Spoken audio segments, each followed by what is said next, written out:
היושב-ראש, זה קצת יוצא מצד שני, לא, זה קצת שני.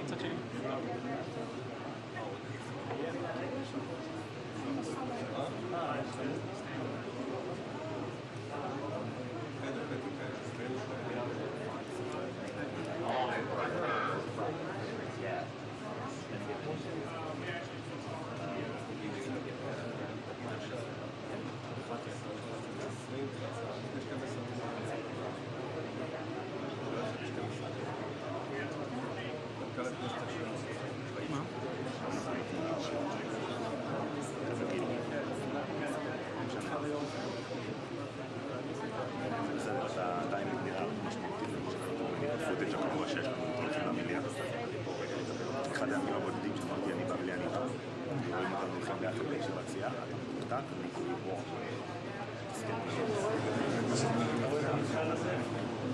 שלושה חודשים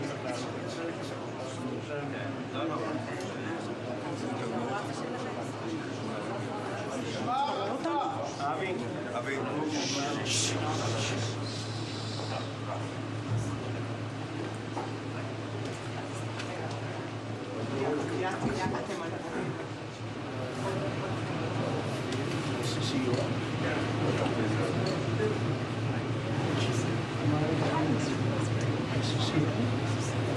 Mr. President, Amir Khan, Speaker of the Knesset, my partner Alon, welcome to Jerusalem, welcome to the Knesset. We've been longing for this day. It's a great honor. Thank you. It's our honor and pleasure. Thank you very much. You guys know each other. We know each other.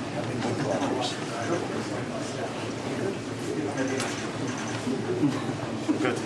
Yes, please. This way, Mr. President.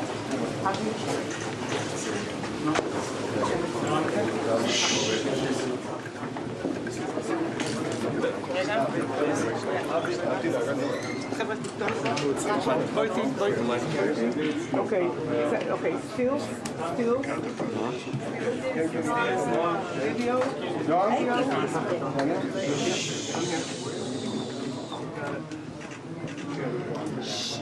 Let's start with one here. Let's look here first. Now this one. Then here. This one, Avi.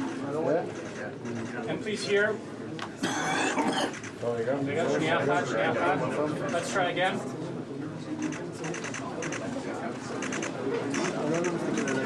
Alon. חבר'ה, אין לנו זמן. Now here, please, to Avi, everyone. And White House photographer, please. Daniel? אוקיי, עכשיו על הספר. רגע, הראש מוטי. להסתכל על הספר. להסתכל על הספר. נועם, טיפה את היד השם. כן? אתה בסדר?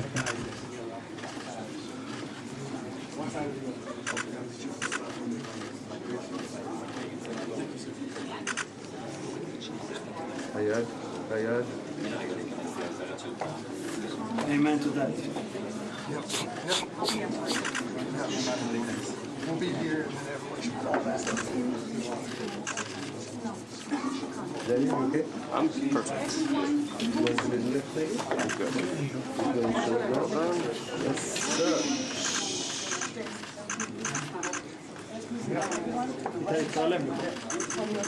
Amen to that, Mr. President. Thank you. לא כל ידי. כמה.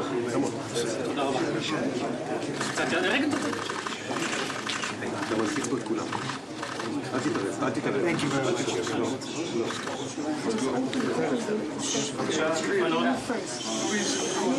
Move. I everyone move. Thank you. Sorry. You're all good. You come? Cameras.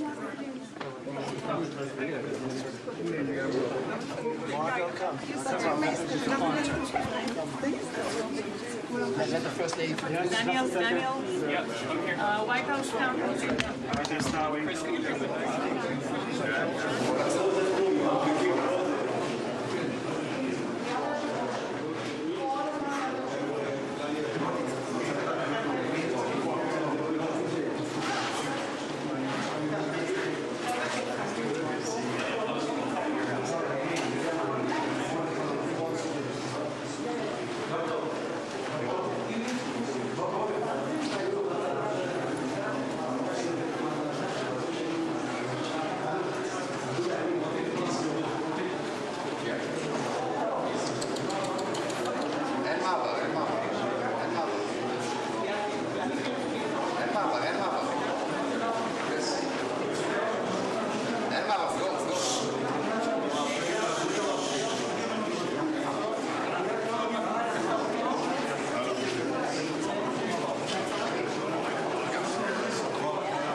I met him.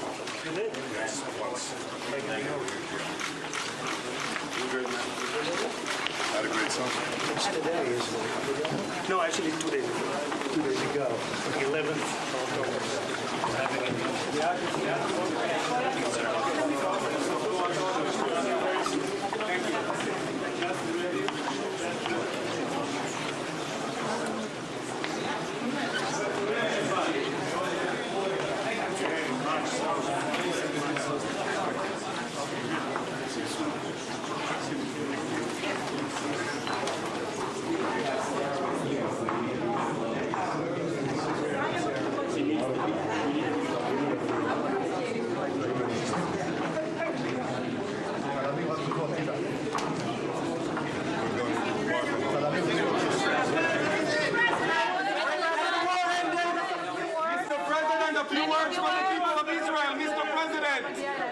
Mr. President, will Israel be able to renew the war if Hamas isn't disarmed?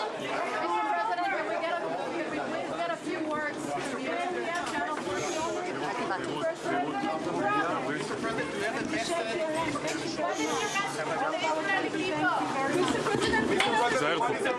תיזהרו מהגדר. Mr. President.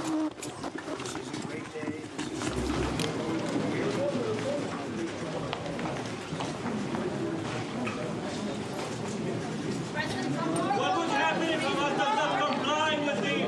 What would happen?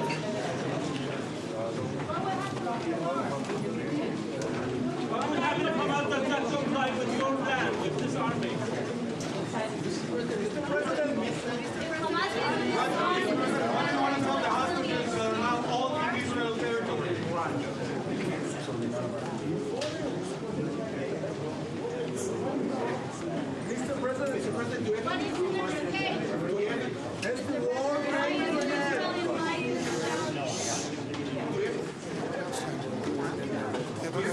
Is the war now officially over? Yes. Do you have any message, Mr. Will Israel not be able to renew the war if Hamas isn't disarmed? Thank you.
I think this is this for him?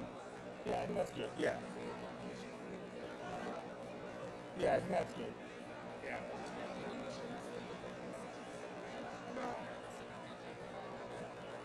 Okay, got it. Oh, and sir, can you put that down on the right side? Oh, no, it's totally close. Okay, perfect. Thank you. I just wanted to look at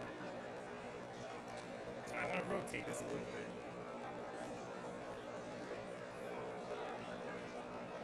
Yeah, I don't want to mess with it too much. Alright.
חברי הכנסת והקהל, אנא תפסו את מקומותיכם.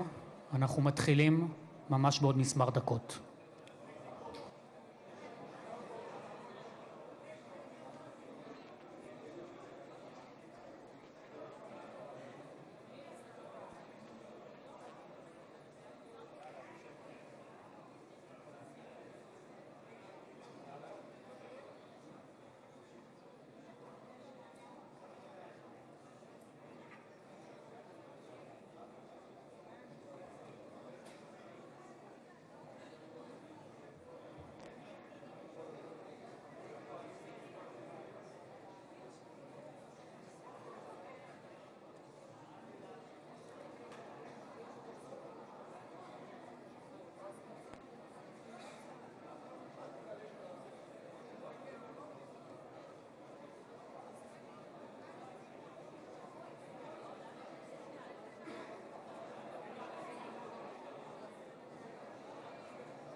חברי הכנסת והקהל מתבקשים לקום.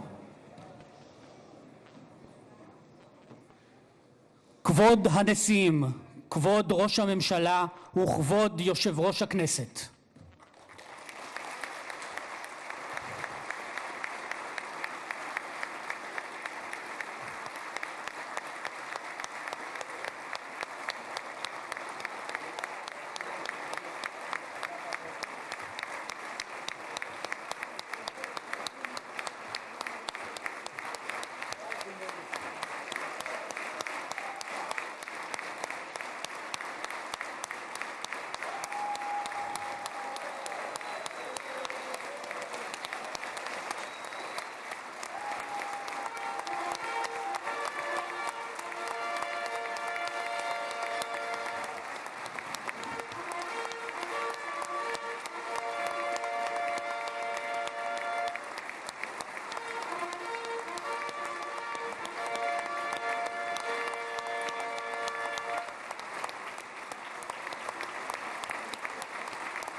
Edelson there on the balcony.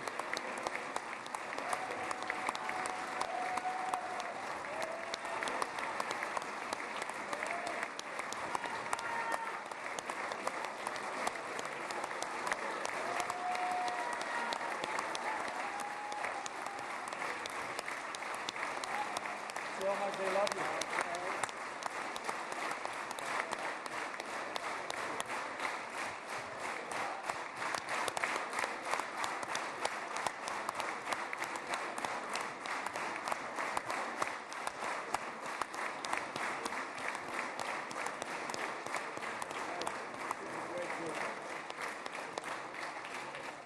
נא לשבת.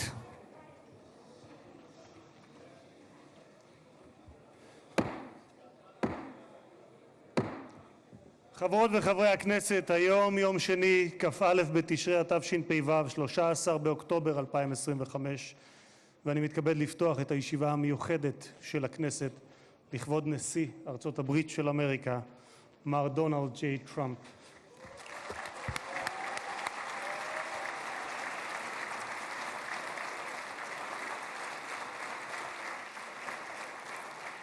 חברות וחברי הכנסת, בטרם נתחיל אני מזכיר שישיבה זו היא ישיבה מיוחדת ולכן לא יהיו בה הפרעות.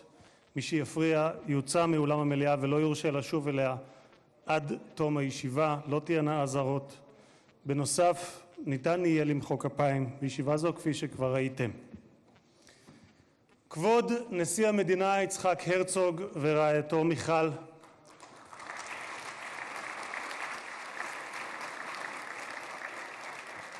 כבוד ראש הממשלה בנימין נתניהו ורעייתו שרה,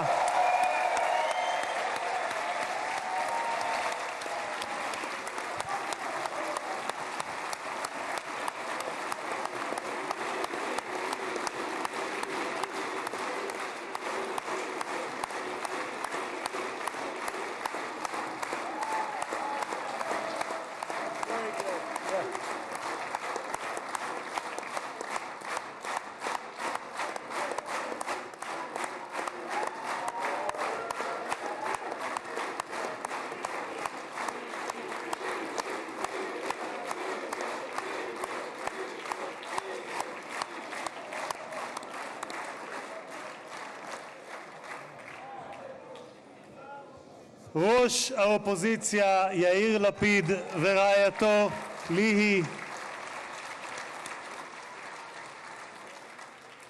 שרים וחברי הכנסת, special recognition to Minister Ron Dermer, who led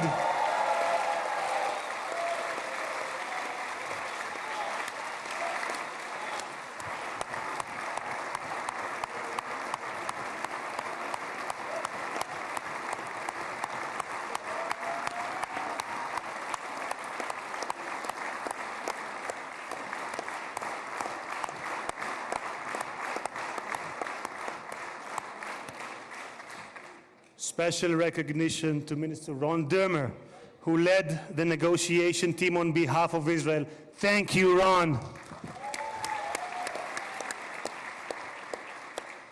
Secretary of State Marco Rubio,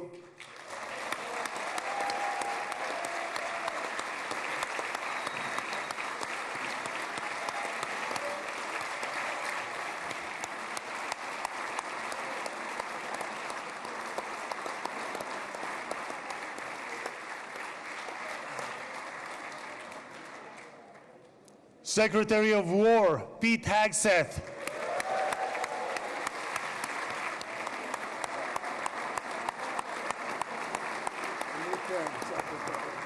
Secretary of War, I like it, I love it. Chairman of the Joint Chiefs of Staff, General Dan Kane.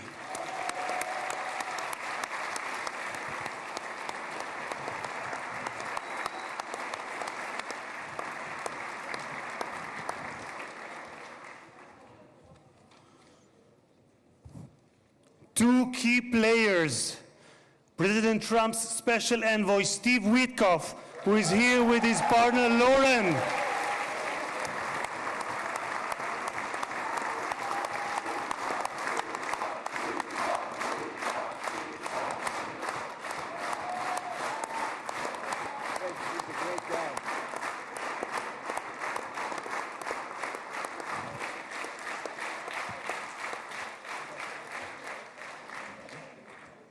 And Jared Kushner, who is here with his wife, Ivanka.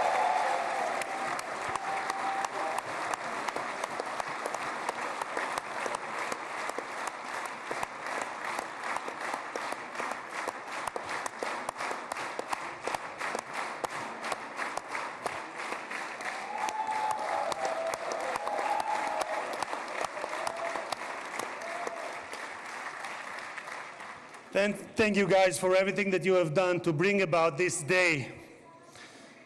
Ambassador of the United States to Israel, my dear friend and my absolute favorite rock star, Mike Huckabee. Do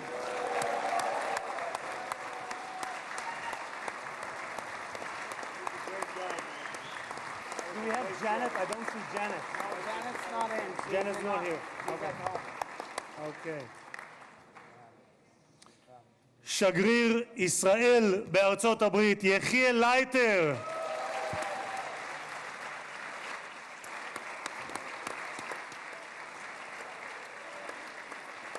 תודה. שגרירים וראשי משלחות זרות, ראש עיריית ירושלים, משה ליאון ורעייתו סתווית, סגל א' של המדינה, ראשי גופי הביטחון, אלה שנמצאים איתנו ואלה שבשטח, הרמטכ"ל רב אלוף אייל זמיר,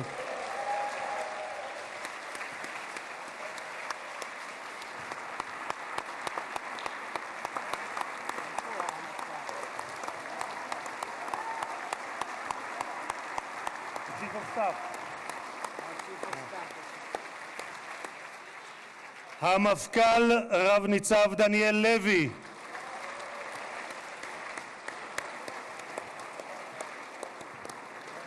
נציב שירות בתי הסוהר רב גונדר קובי יעקבי,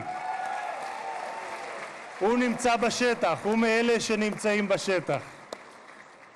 נציב הכבאות וההצלה רב תפסר אייל כספי, ראש המוסד דוד ברנע,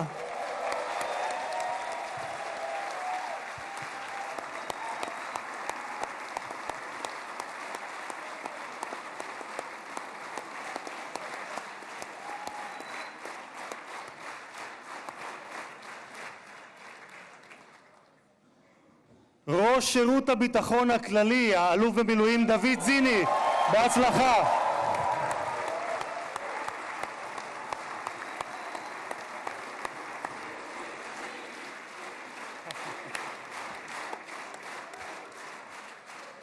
ראש מנהלת החטופים גל הירש,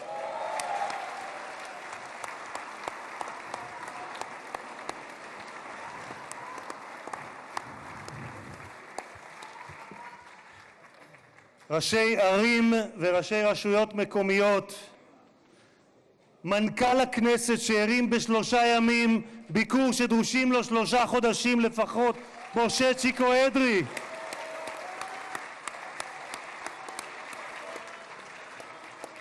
מזכיר הכנסת עורך הדין דן מרזוק, היועצת המשפטית לכנסת עורכת הדין שגית אפיק,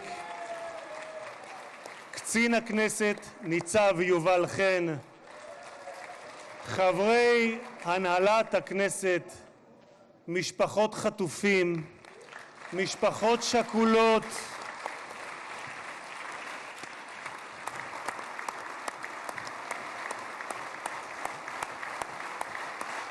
These are the hostage families.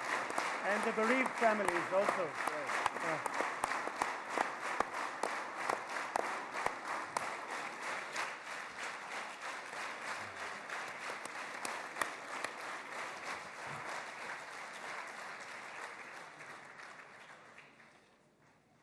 סגל א' של המדינה, מכובדים מהארץ ומהעולם, ואני פוטר בזאת את הדוברים הבאים מאזכור כל המכובדים. קהל יקר, אזרחי ישראל, יש לי הכבוד המיוחד לברך יחד איתכם את החבר הטוב ביותר שהיה אי פעם למדינת ישראל בבית הלבן. ברוך הבא לישראל, ברוך הבא לירושלים, ברוך הבא לכנסת, הנשיא דונלד ג'יי טראמפ.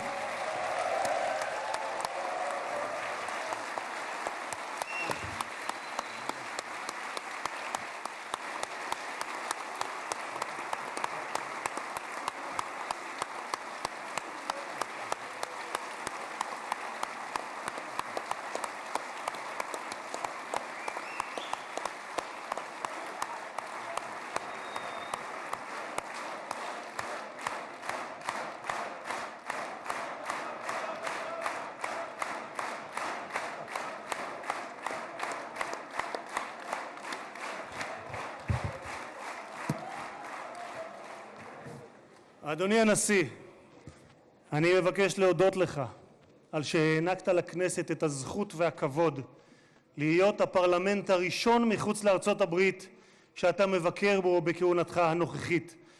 במסורת היהודית נהוג לברך ברגעים ייחודיים שכאלה, ברוך שנתן מכבודו לבשר ודם. תודה לך, הנשיא טראמפ.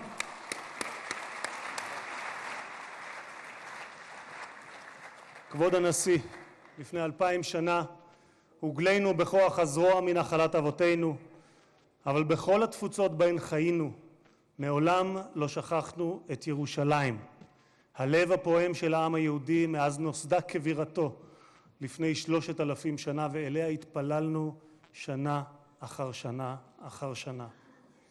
ולפני 7 שנים היית אתה, הנשיא טראמפ, שבשם ארצות הברית של אמריקה הכרת בריבונות הישראלית על ירושלים.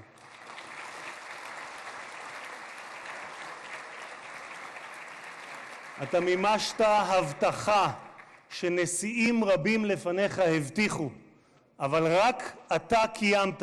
העברת את השגרירות האמריקאית לירושלים השלמה והמאוחדת. תודה לך, הנשיא טראמפ.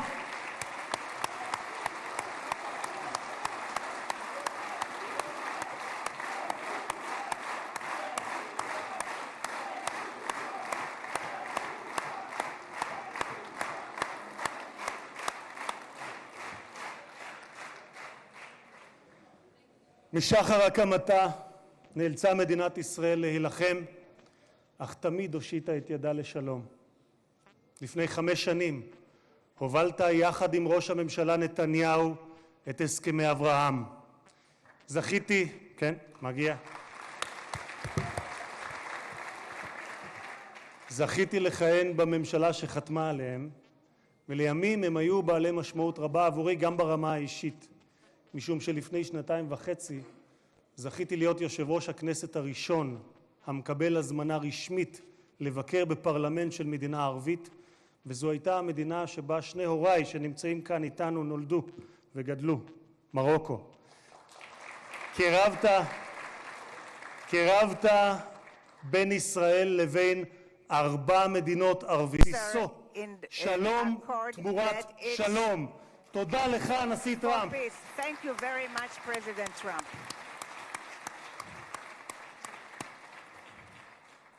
הרבה לפני כהונתך הראשונה, Years כבר before your first term, ב-2011, already in זיהית את הסכנה 2011, שבאיראן you גרעינית, identified the וכתבת, danger of ואני אומר זאת בשפת המקור ברשותכם. Iran's quest of nuclear weapons is a major threat to our nation's national security interests. We can't allow Iran to go nuclear. איום על ארצות הברית משמעו איום על העולם החופשי כולו. את עמדתך העקבית ששמה את אמריקה ראשונה, America first, אך לא לבדה, but not America alone, הבאת עמך לבית הלבן בשתי כהונותיך. לפני 4 חודשים, לאחר שראש הממשלה נתניהו פתח במבצע עם כלבי, הורית על המבצע פטיש חצות, Midnight Hammer, פעולה אמיצה, שלא הייתה כמותה עד שאתה הגעת.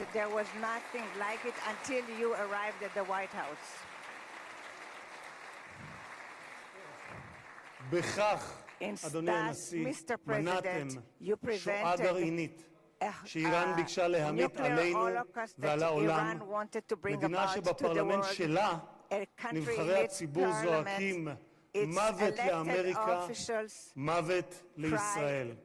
והיום אנו יכולים לומר למשטר האייתולות באיראן, לא יהיה נשק גרעיני.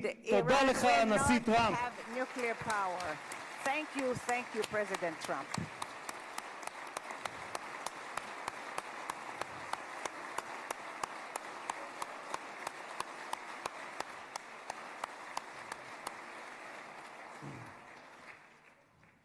כבוד הנשיא, היום העם היהודי מציין את סיום חג הסוכות, ומחר נציין את שמחת תורה. בשמחת תורה לפני שנתיים לא שמחנו. היה זה היום הקשה ביותר שחוותה מדינת ישראל משחר הקמתה, והעם היהודי מאז השואה. עשרות פעמים הגעתי יחד עם מנהיגים זרים למקום הטבח, עם רבים מהם ישבתי לצפות בתיעוד המצולם של הזוועות שאני יודע שגם אתה ראית. שבועות ספורים לאחר ה-7 באוקטובר ליוויתי את ג'רד ואיוונקה שהגיעו לכאן לאזורים הקשים ביותר. ראינו את מה שקיווינו, היינו בקיבוץ כפר עזה ברעים, וראינו את מה שקיווינו שלא יחזור עוד בתולדות האנושות. מראות של פוגרומים, ילדים, נשים, קשישים, גברים, חיים שלווים שהיו ואינם עוד. השטן לא רק רצח, טבח, אנס ושרף רבים מאחינו ואחיותינו, הוא גם חטף אותם, מתים וחיים. מאז בני ישראל נלחמו את המלחמה הקשה, הארוכה וגם הצודקת בתולדותיהם. הפצע הזה של אחינו החטופים בשבי נותר פתוח ושותת דם מאז 7 באוקטובר, כאשר כל עם ישראל כאב את כאב החטופים ובני משפחותיהם, התלויים בין תקווה לייאוש, בין חיים למוות, עד הבוקר הזה. במשך שנתיים, במקום בו יושבים האורחים ביציע שמורים כבוד הנשיא, השקיפו מעלינו תמונות החטופים. הבוקר, לקראת האירוע ההיסטורי הזה, זכינו להוריד את התמונות עם חזרתם של החטופים למשפחותיהם. אני אעשה משהו ספונטני, אדוני הנשיא. את סיכת החטופים הזאת, את צבעי כחול לבן קיבלתי מצביקה מור, אבא של איתן מור. אני מתכבד להוריד אותה, כי לפני רגע דיברתי עם צביקה, איתן כבר בידיהם, והם חוגגים את האיחוד הזה. תודה לך, הנשיא טראמפ. Thank you so much, President Trump. Thank you so much, President Trump.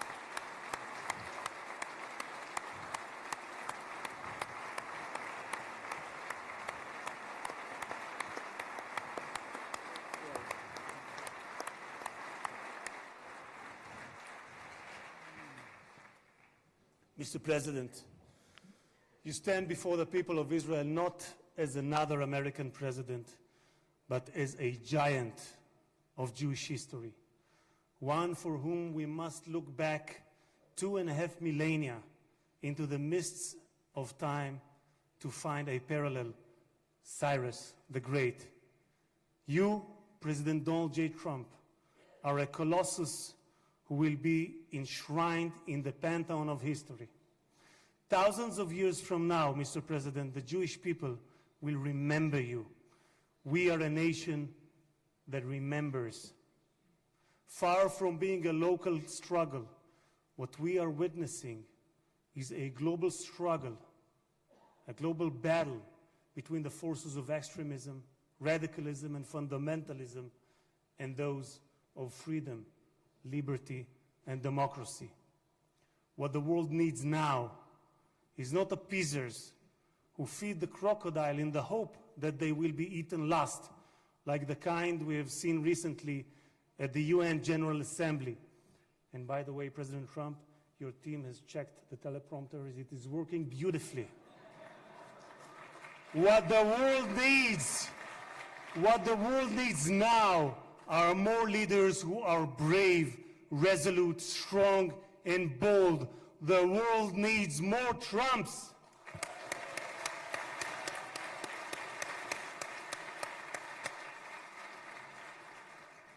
Mr. President, with your permission, I would like to take this moment to address Prime Minister Netanyahu.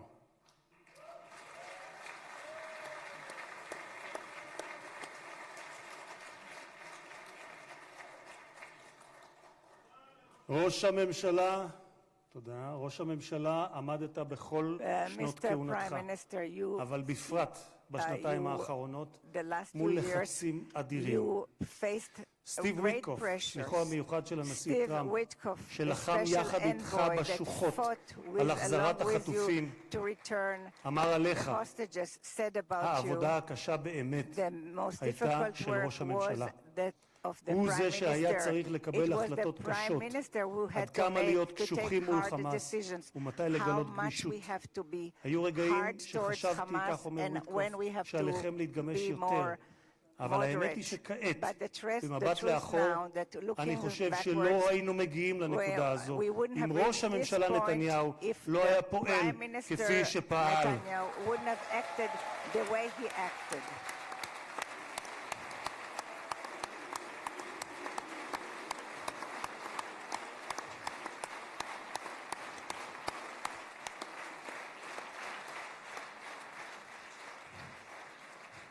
גם הנשיא שלי, Also, ממשיך my וויטקוף, גם הנשיא שלי, אתה אדוני, my- הנשיא טראמפ, Also, מאמין my בכך. President הוא מאמין Trump שראש believes הממשלה נתניהו that the קיבל Prime החלטות קשות Minister מאוד, והיו Netanyahu אנשים made פחות אמיצים hard decisions, שלא היו מקבלים and החלטות there were כאלה. people who would have והנה been אנחנו less כאן brave היום, who wouldn't have made משום these שלחמאס decisions. לא הייתה We ברירה, are here כך today אומר וויטקוף. because הם the נאלצו Hamas להגיע did not have להסכם an הזה. alternative. So הלחץ says היה Witkoff. עצום ולכם The יש pressure צבא was גדול. great, and התקדמתם therefore משמעותית we בשטח, progressed וזה מה immensely, שהוביל and להסכם this הזה. is what כך brought אומר about this השליח agreement. וויטקוף. This is what the envoy Witkoff has stated. אדוני ראש הממשלה, Mr. Prime אתמול, Minister, yesterday, בדרכו לישראל, אמר on הנשיא his טראמפ, way to Israel, שאתה the הוא האיש President הנכון, Trump, that you are בזמן the הנכון. right person ואני at גאה the לומר right כאן, time. And I'm proud to לעיני say העולם, here, in front of the שבזכותך whole world, הגענו that להישגים thanks to הרבים you, שאליהם we הגענו. agree- תודה we לך, achieved ראש the הממשלה. great things that we have achieved. Thank you so much,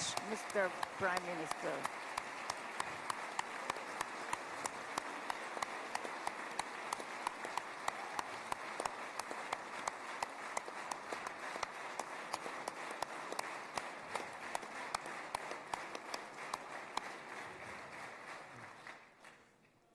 ביום הזה This day, today, נודה מלב האומה and we will thank וממעמקי from the הנפש heart הלאומית depth of לחיילי our heart צה"ל to האמיצים, the brave soldiers of the IDF, of the Israeli Defense Forces,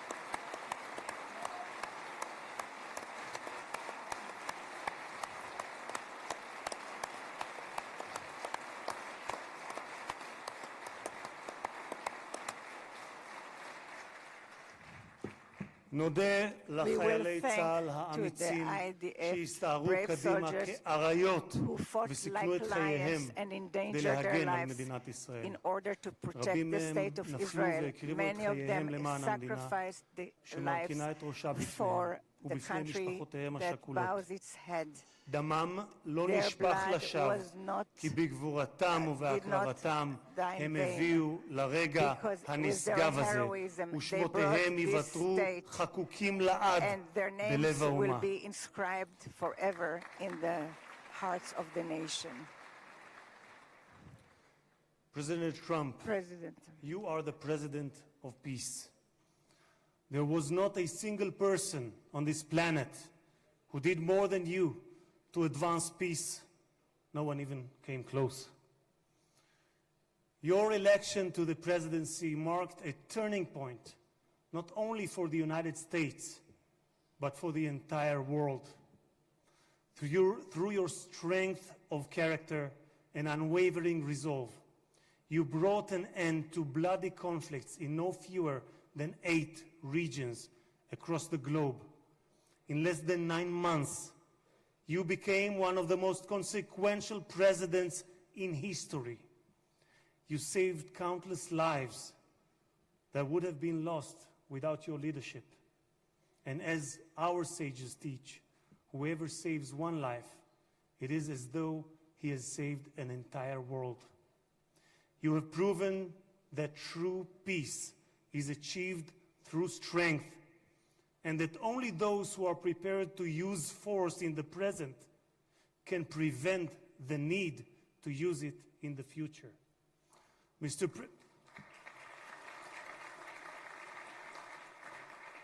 President, you, more than any other individual, are deserving of the highest recognition for your efforts in promoting peace.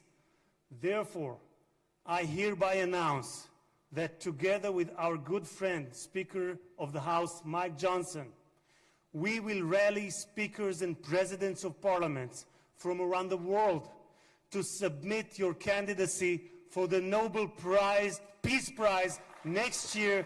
There is no one more deserving than you, President Trump. No one.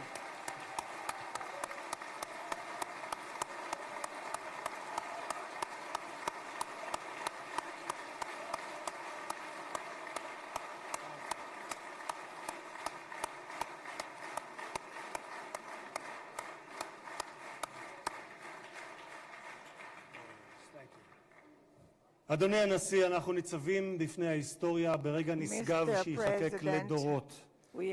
זה יום מאוד מרגש לאזרחי ישראל, יום שכולנו ייחלנו לו. בספר ירמיהו משיב השם לרחל המבכה את בניה.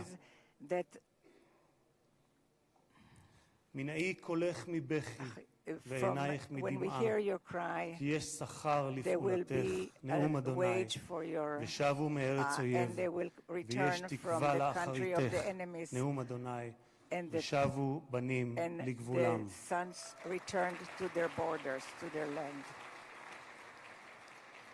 אני מבקש לאחל מכל ליבי החלמה מהירה ושלמה לפצועים ולחטופים השבים. כמה טוב שבאתם הביתה. How happy we are and how good it is that you are back home. הנשיא טראמפ, מי ייתן והעושה שלום במרומיו יברך אותך, נשיא השלום, את ארצך ואזרחיה, את משפחתך וכל היקרים לך, ויעשה שלום עלינו ועליכם. May God bless you, President Trump. May God bless the United States of America. And may God bless the state of Israel. תודה רבה וחג שמח.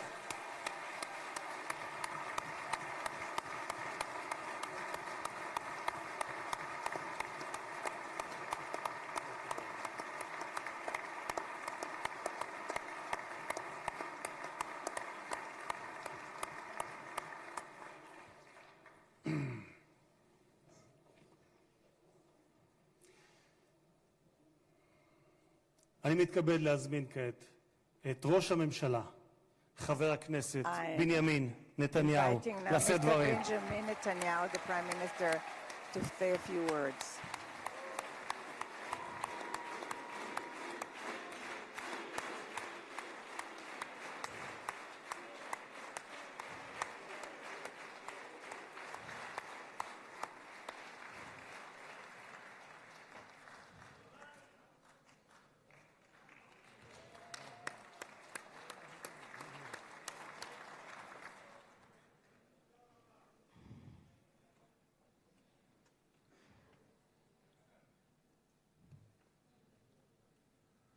מכובדי הנשיא הרצוג ורעייתו מיכל, President Herzog and his wife Michal, מכובדיי הרבים, and the great honorary guests, ובראשם and headed by ידידנו הגדול, our great friend, נשיא ארצות the הברית, President of the United הנשיא States, דונלד ג'יי President טראמפ. Donald J. Trump.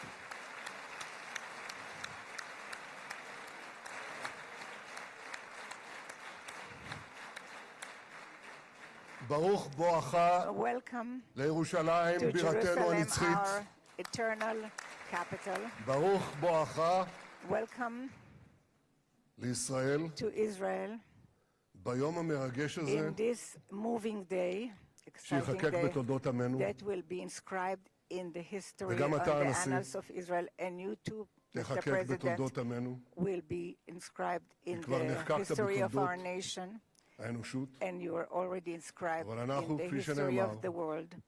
זוכרים את ידידינו, We remember our ואנחנו friends. יודעים We know את חלקך your החשוב part, your important והמכריע part, and the determined בהחזרת part יתרת חטופינו.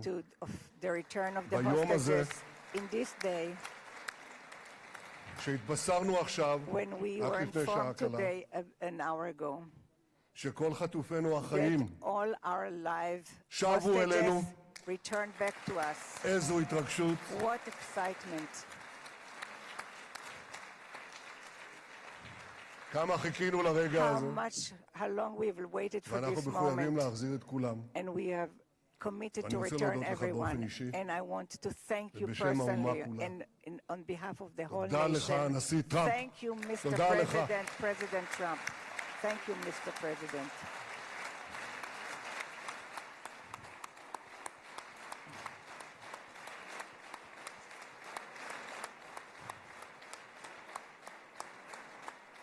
Now, I know that the teleprompters are working well, though I'm not using them. But I'm not sure about the translation. So I'll say words in English. President Trump, the Knesset welcomes you and your distinguished delegation to Jerusalem, our eternal capital. This is your first visit to Israel since you recognize Jerusalem as our capital and moved the embassy here. Thank you, President Trump, for that.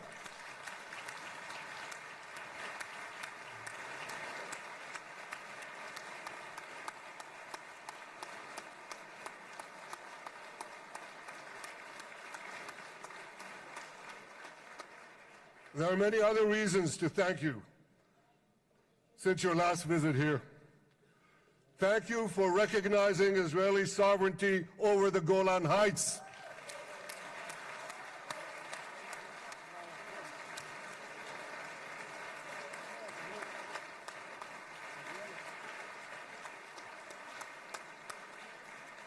Thank you for standing up to the lies against Israel in the United Nations.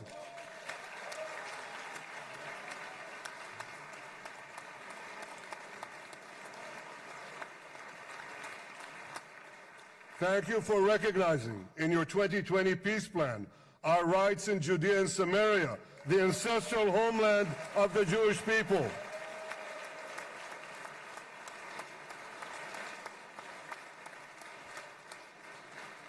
Thank you for brokering the historic Abraham Accords. Abraham, הסכמי אברהם.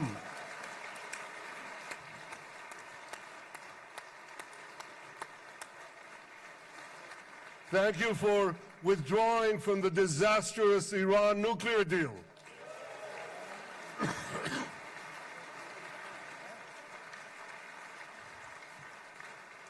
Thank you for supporting Operation Rising Lion and for your bold decision to launch Operation Midnight Hammer. Boy, is that, you got to hear this.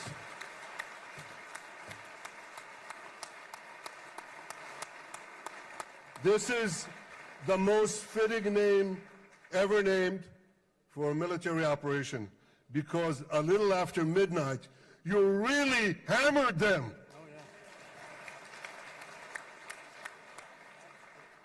My friends, this is only a partial list but it's enough to affirm what I've said time and again. Donald Trump is the greatest friend that the state of Israel has ever had in the White House.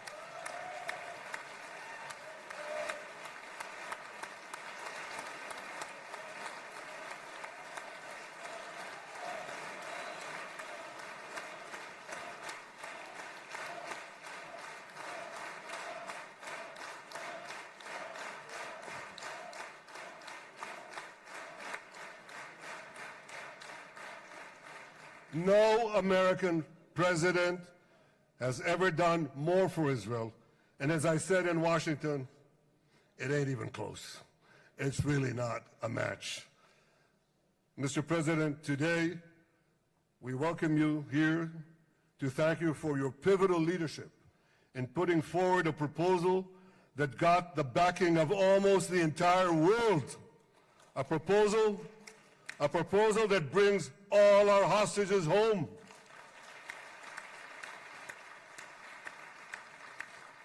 A proposal that ends the war by achieving all our objectives.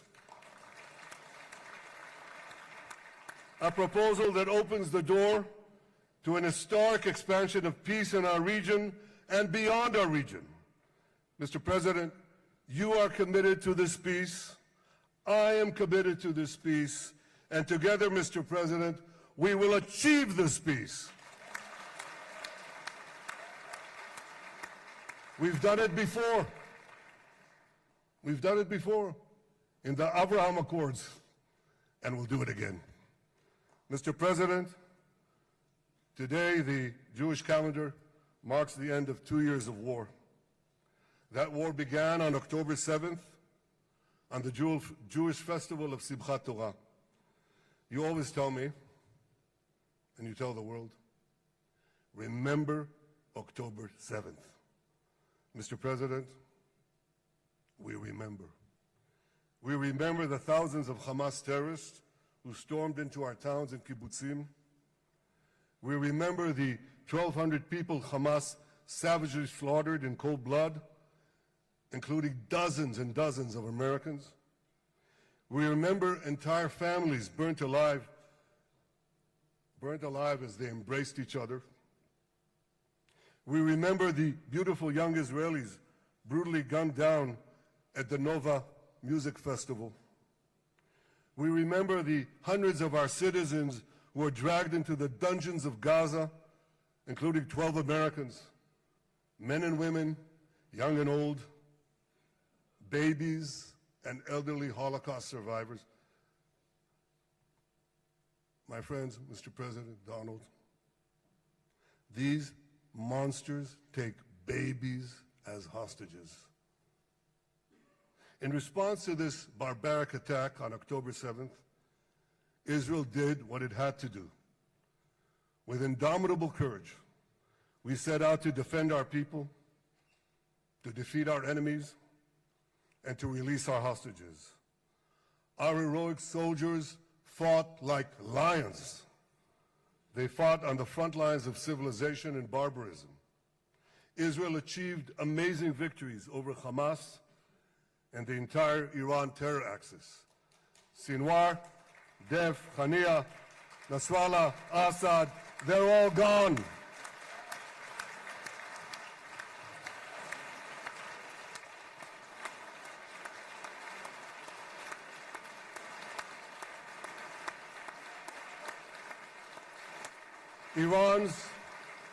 Iran's nuclear weapons and ballistic missile program, with your enormous help, Mr. President, rolled back. Half the Houthi leadership wiped out. But the price of this victory, the price of these victories, has been heavy. Nearly 2,000 of Israel's finest were lost, nearly half in battle. They left behind parents, spouses, siblings, and children. Their love and laughter, their promise and potential were lost forever. To the families of our fallen fighters, many of them are here, I say, I know the depth of your pain. I know the inconsolable grief that will accompany you for the rest of your lives. The State of Israel bows its head in eternal gratitude to our fallen heroes. Because of these heroes, our nation will survive. Because of these heroes, our nations will thrive. And because of these heroes, our nation will have peace. Mr. President, thousands of our brave soldiers were also wounded, suffering terrible blows to body and soul. Brave soldiers like Ari Spitz. Ari is an American. Ari is an American Israeli who was injured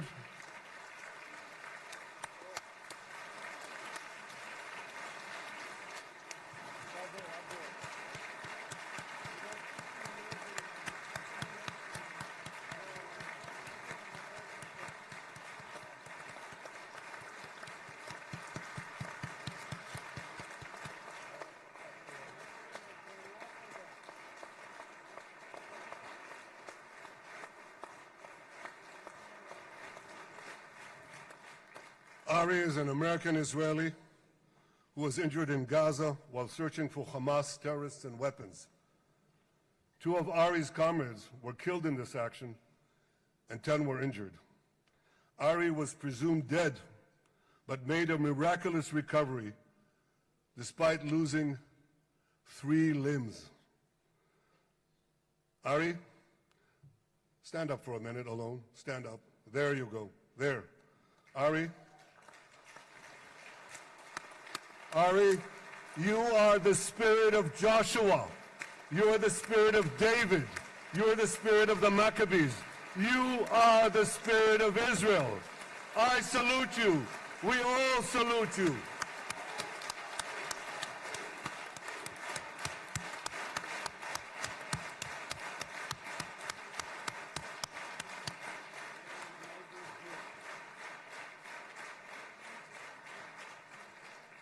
Sabine Tassa of Kibbutz Netiv HaAsara is watching us today from the Israeli consulate in Los Angeles.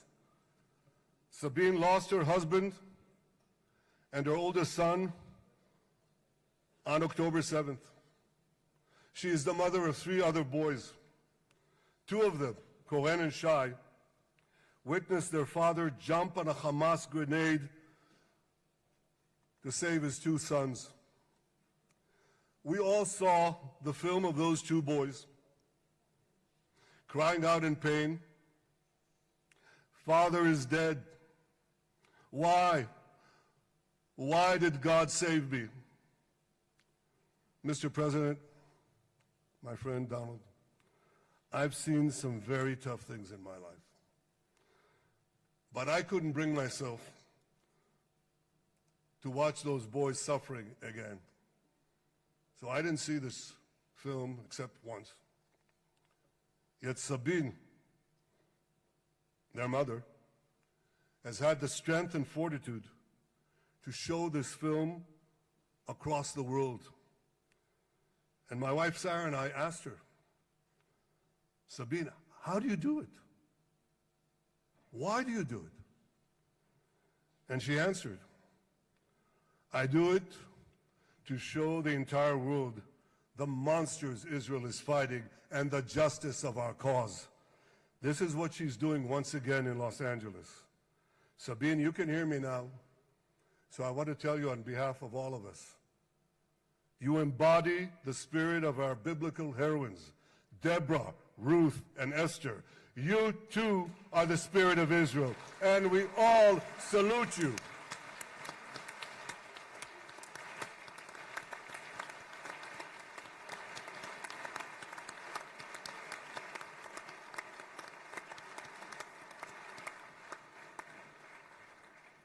Mr. President, you asked me on our many conversations during the 12-day war with Iran, you asked me, how are the people holding up? And I said to you, our people are strong. Israelis are a nation of lions with unlimited resolve to defend our country and secure our future. The people give strength to our soldiers, and the people give strength to me and to my colleagues. The Jewish people have risen from the ashes time and again, but when we formed the State of Israel and the Army of Israel, we pledged never again would be defenseless against our enemies. And that resolute strength not only assures our survival, it assures our future, it assures peace. We have paid a high price for this war, but our enemies now understand just how powerful and just how determined Israel is. They understand that attacking Israel on October 7th was a catastrophic mistake. They understand that Israel is strong and that Israel is here to stay. And this, Mr. President, is the indispensable foundation of peace. Peace through strength. Ladies and gentlemen, this is a momentous day, a day of great joy as the remaining hostages come home. My wife Sarah and I have met with the hostage families many times. There were no words to describe their agony, only tears of bottomless sorrow and unimaginable pain. At the beginning of the war, I promised to bring all the hostages home. Today, with the indispensable help, the determined and focused help, the unremitting help of President Trump and his team, and with the incredible sacrifice and courage of the soldiers of Israel, we are fulfilling that promise.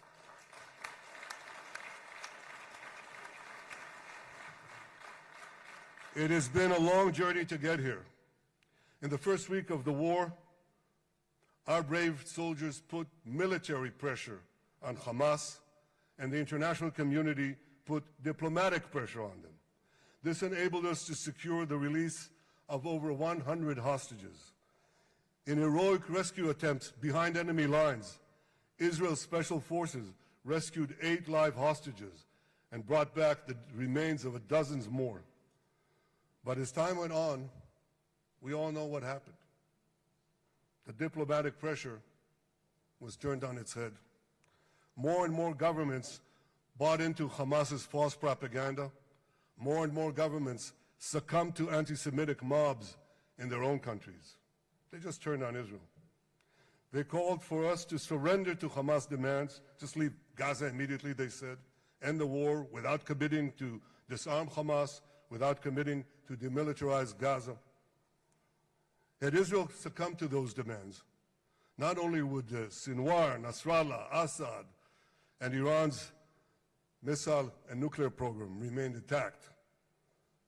Not only that, because in no time, the Hamas killers would be back on the border fence, ready to repeat the horrors of October 7th again and again, as they vowed to do. But just at that point of maximum pressure on Israel, a man named Donald J. Trump was elected President of the United States.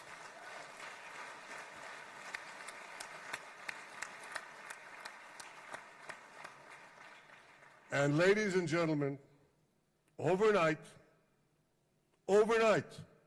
everything changed. Everything.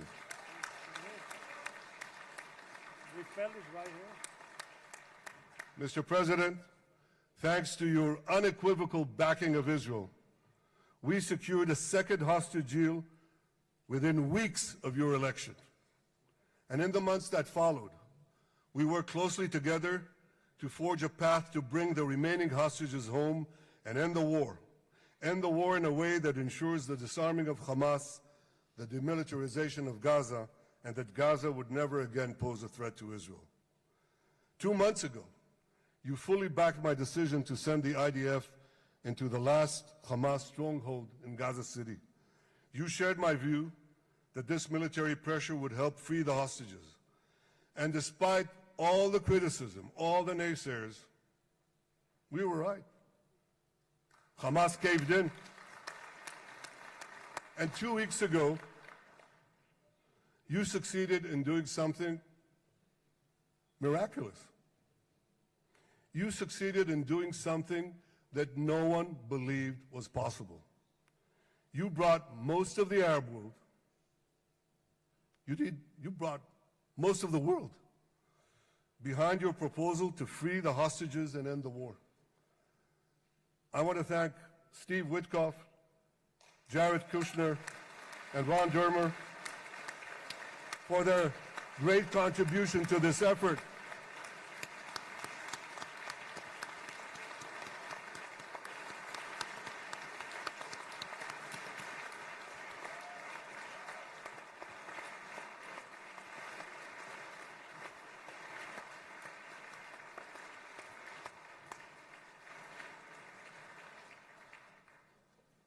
And I want to thank our negotiating team. I believe that the close cooperation between the two of us, between our two nations, combining Israel's military pressure and President Trump's unmatched global leadership. I have to tell you, I've seen a lot of American presidents. I've seen them all in the time that I've been here, and I've been here quite a lot of time.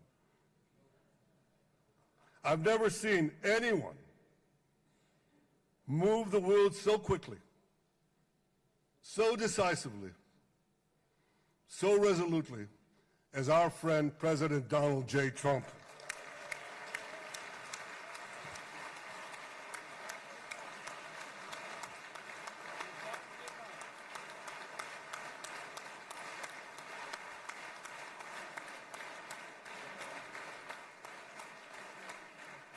With our military pressure and President Trump's global leadership, we achieved this historic moment. It's a moment of indescribable joy as our nation embraces our sons who are coming home. Mr. President, this week, Jews around the world are going to read the book of Ecclesiastes, Kohelet, in the Bible. The Bible has many miraculous moments. One of them was your decision to bomb Fordo. I think it was a pivot of history because it wasn't meant only to bomb Fordo. That action and your previous action of taking out Qasem Soleimani, the architect of death, I think that changed the balance of power in the world. You brought America back again to the driver's seat.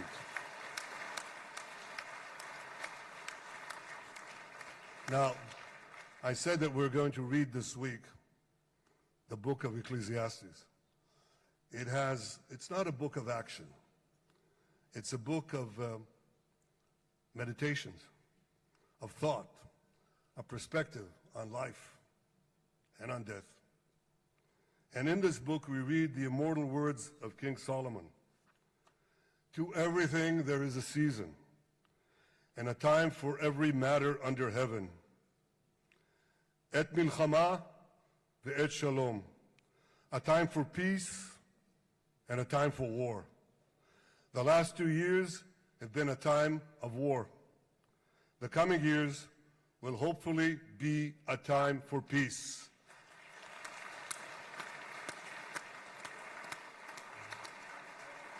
Peace inside Israel and peace outside Israel.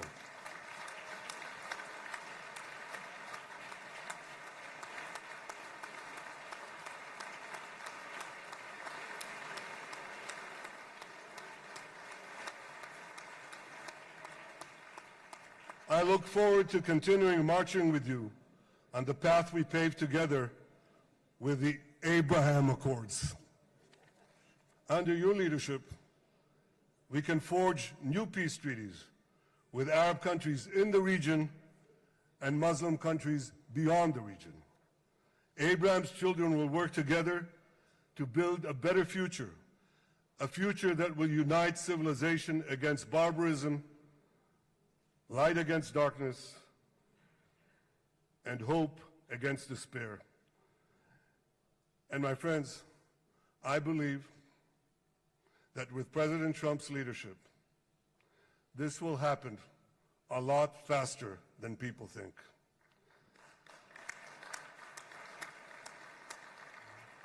As Prime Minister of Israel, I extend my hand to hold those who seek peace with us. No one wants peace more than the people of Israel.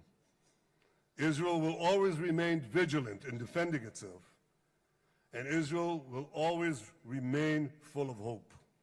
Hope is our national anthem. Hope is our creed. Hope is our strength. It is time, my friends, to realize that hope and expand the circle of peace. Mr. President, thank you for all you have done for us.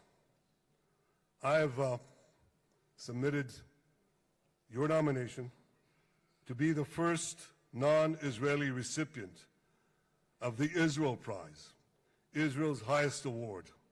As to that other prize, just a question of time, you'll get it. But I want you to get the Israel Prize, our highest award, to our greatest friend.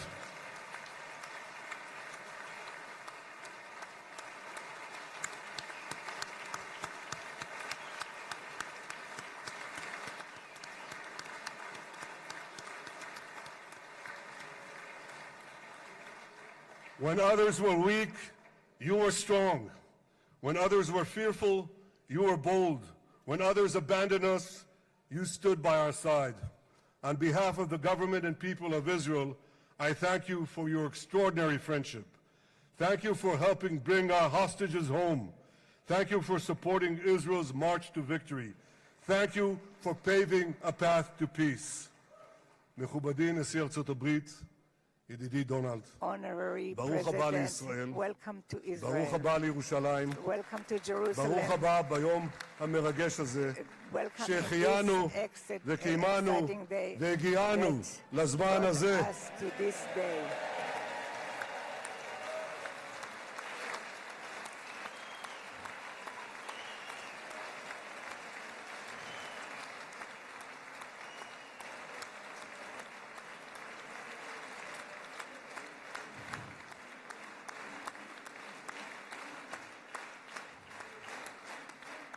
May God bless you and your family, Mr. President.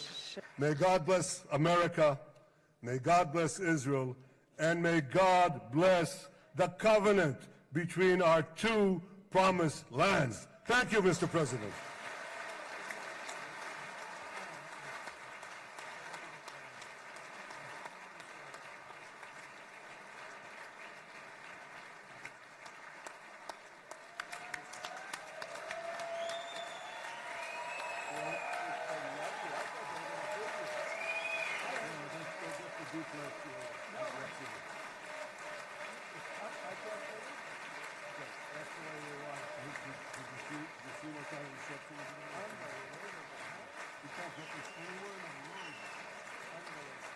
But you'll get it in the morning.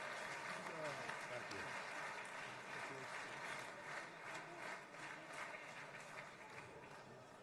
The president.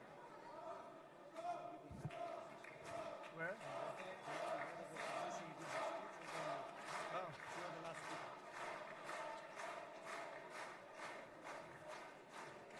Come on up, opposition. Come on, opposition. Yeah. Okay.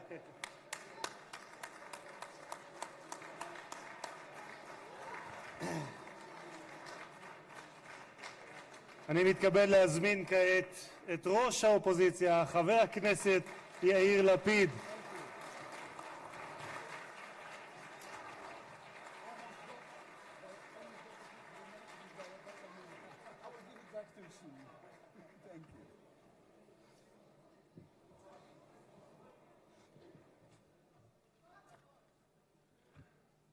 Mr. Speaker, members of Knesset, ministers, President Herzog, Prime Minister Netanyahu, distinguished guests, Your Excellency, President Trump. For 2 years, we waited for this moment. 2 years of sleepless nights, 2 years without air in our lungs. Our eyes are filled with tears today, our hearts are filled with gratitude, our children are coming home.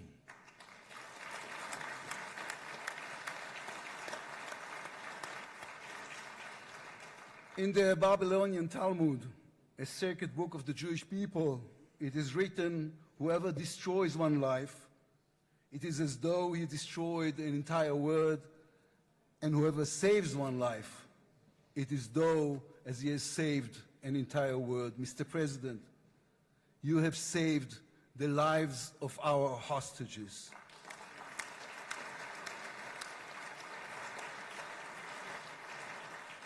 But you saved so much more. You have saved the souls of the bereaved whose loved ones now will be brought home for burial.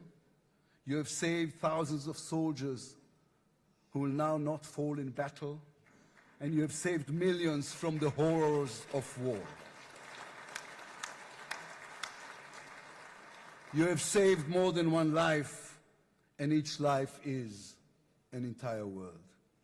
This is a historic moment, and a reminder that history is shaped by people. It is shaped by those who know the past, but have the vision to change the future. When you were elected, you declared that you would be the president of peace. You have kept your word. The fact that you were not awarded the Nobel Peace Prize is a grave mistake by the committee. But they will have no choice, Mr. President. They will have to award it to you next year.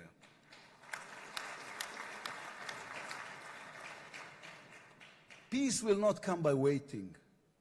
It will come by building, by reaching out, and by daring once again to believe. You, Mr. President, have done the unimaginable. We will be eternally grateful. But we also need to take responsibility. The destiny of Israel will always be written by the people of Israel. We must now prove ourselves worthy of what has been achieved. From its founding, Israel has said to the world that our strength, our power, rest upon our values. Israel is the strongest country in the Middle East because we are the only democracy in the Middle East. Because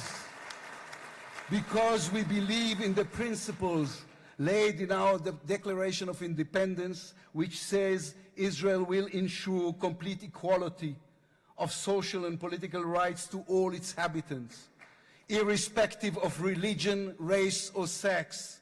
It will guarantee freedom of religion, conscience, language, education, and culture.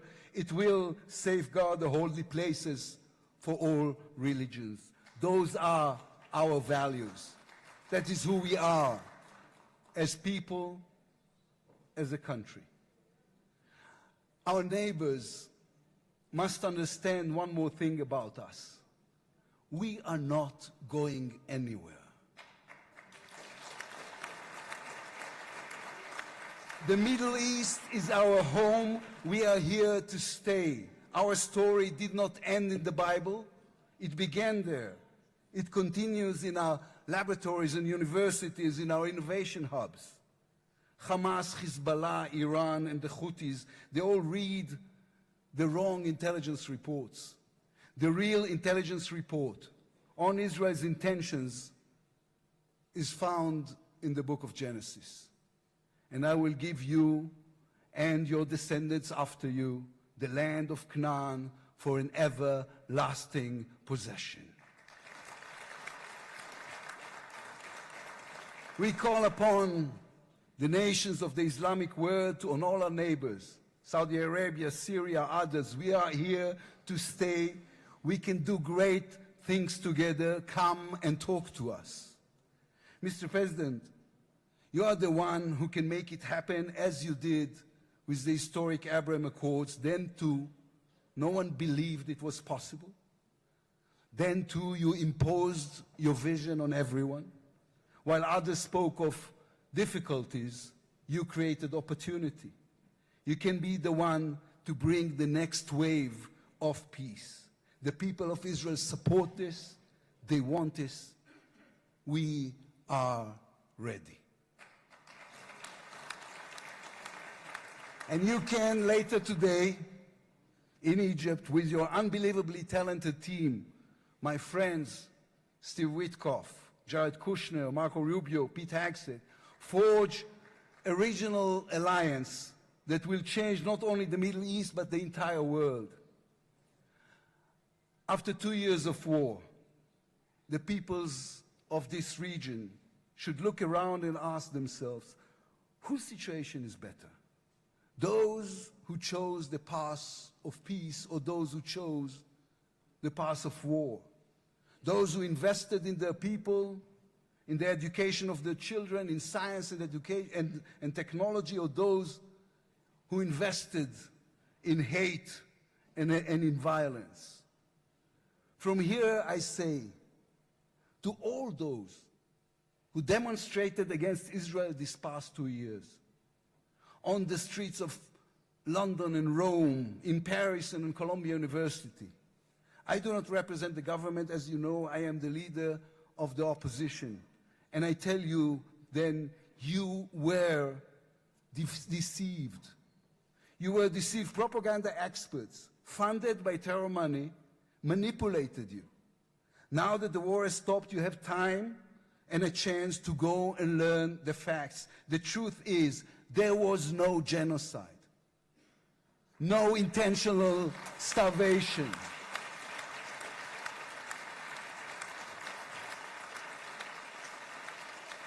The truth is, there was an army and a country fighting in the most complicated conditions imaginable against terrorists who send their own children to die for a follow-up, who use their own children as human shields.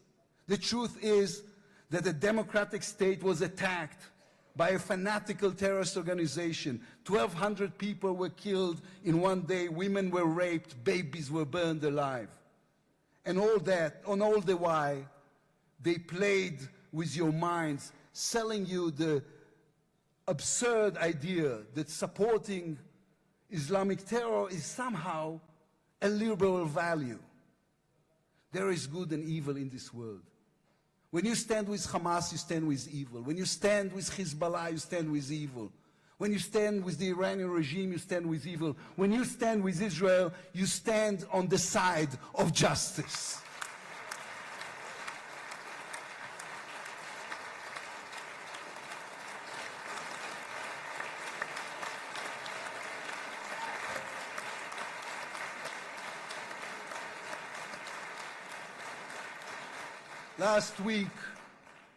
Last week I attended the 7th October memorial ceremony.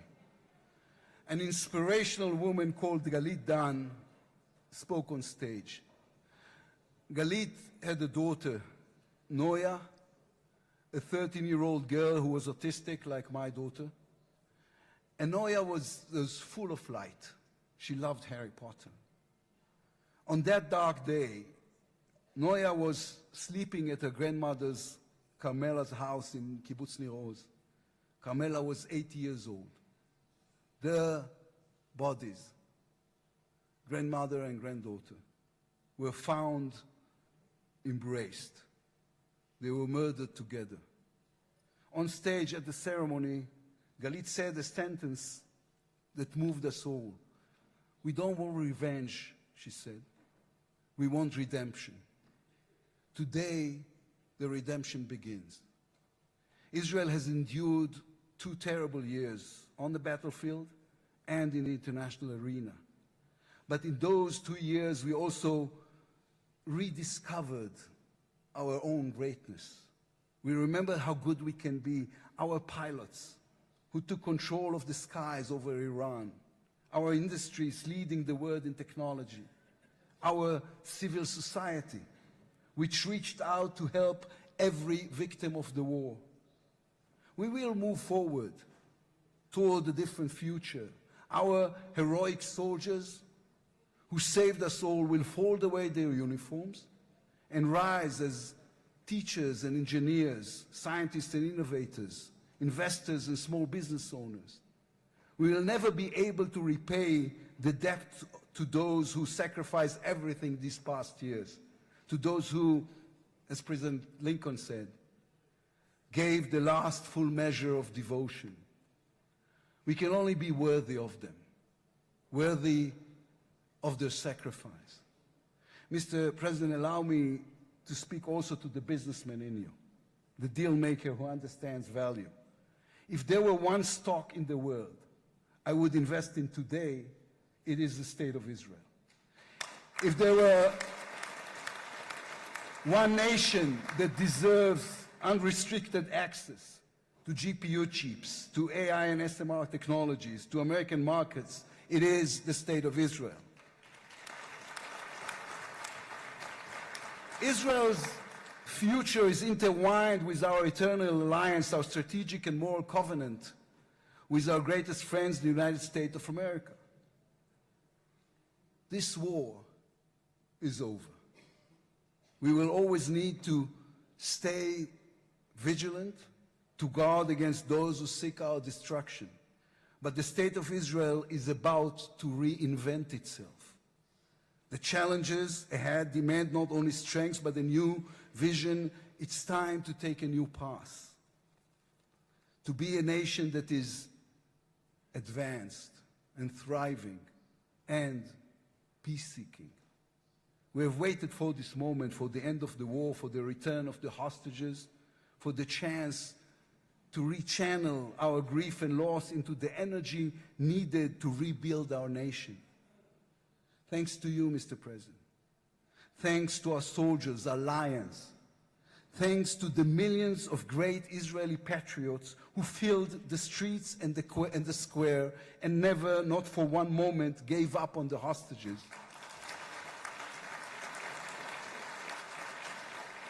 Thanks to all of them, the strength within us can now rise, succeed, and build for our future and for our children. Thank you very much. God bless the United States of America. Am Israel Chai.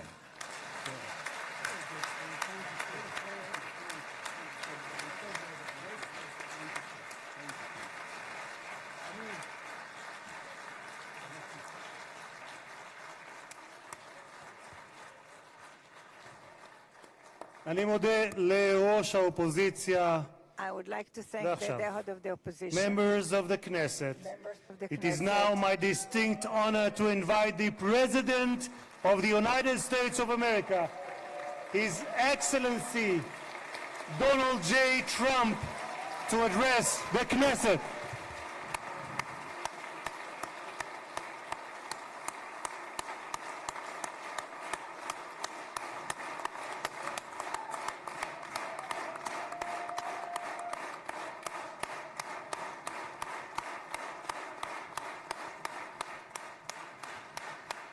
Thank you very much. Thank you. Thank you very much, everybody. It's a great honor. Nice place. Very nice place. Mr. President, Mr. Prime Minister, Mr. Speaker, esteemed members of the Knesset and cherished citizens of Israel, we gather on a day of profound joy, of soaring hope, of renewed faith, and above all, a day to give our deepest thanks to the Almighty God of Abraham, Isaac, and Jacob.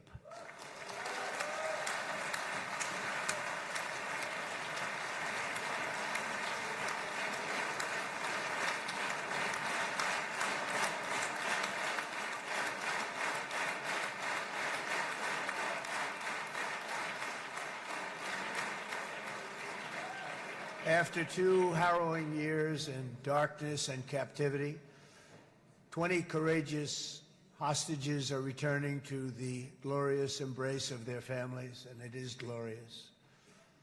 28 more precious loved ones are coming home at last to rest in this sacred soil for all of time. And after so many years of unceasing war and endless danger, today the skies are calm, the guns are silent, the sirens are still, and the sun rises on a holy land that is finally at peace, a land and a region that will live, God willing, in peace for all eternity.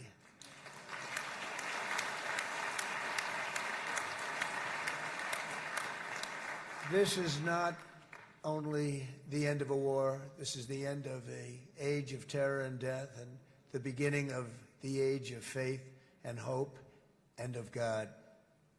It's the start of a grand concord and lasting harmony for Israel and all the nations of what will soon be a truly magnificent region. I believe that so strongly. This is the historic dawn of a new Middle East. I want to express my gratitude to a man of exceptional courage and patriotism whose partnership did so much to make this momentous day possible. You know who I'm talking about. There's only one. Prime Minister Benjamin Netanyahu. Bibi, please stand up.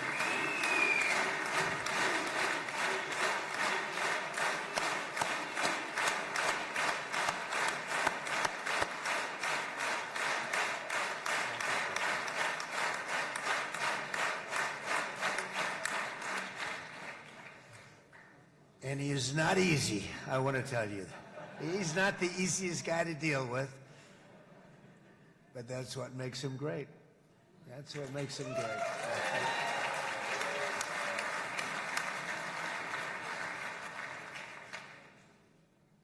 Thank you very much, baby. Great job.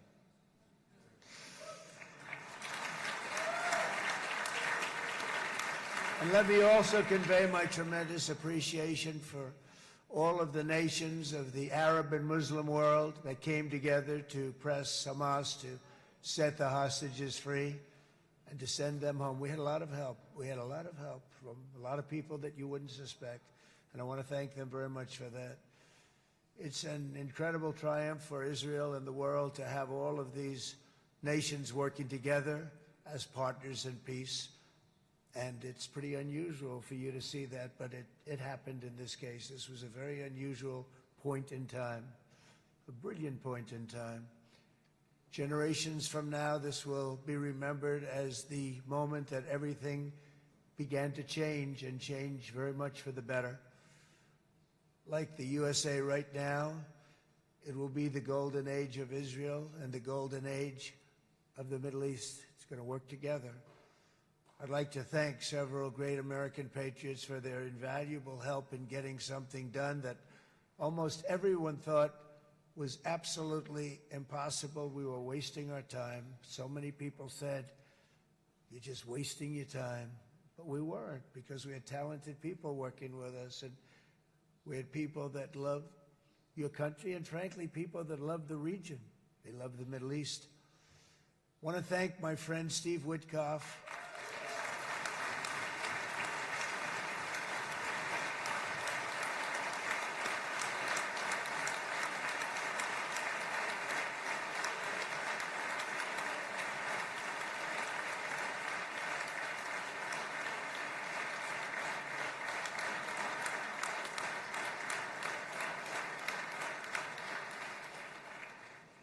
You know, Steve was chosen by me. He never did this before, but I knew him as a few things. He was a great businessman, but I know a lot of great businessmen, to be honest with you. He had tremendous negotiating skills, but I know a lot of people that negotiate pretty well, although it is an art. But there are people that can negotiate pretty well. But most importantly with Steve, he's just a great guy. Everybody loved him. Everybody. I mean, I know some negotiators that are so good, but you wouldn't have had peace in the Middle East. It would be in World War III right now with some of these guys. Everybody loves Steve, and they respect him, and they somehow can relate to him. I've known him for many years, and I've seen it over and over again. להוציא את חבר הכנסת עודה, להוציא אותו מהאולם, להוציא אותו מיד, החוצה, החוצה. Please החוצה. expel this Knesset member. Please expel this Knesset member. להוציא גם את חבר הכנסת כסיף. להוציא את חבר הכנסת כסיף מהאולם. Expel Knesset member Kasif להוציא out אותו of the מיד. hall. Please expel him immediately.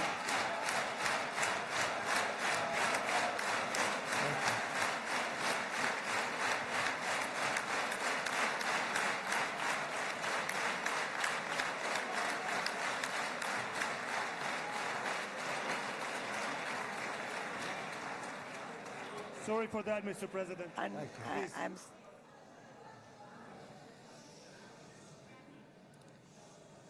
That was very efficient.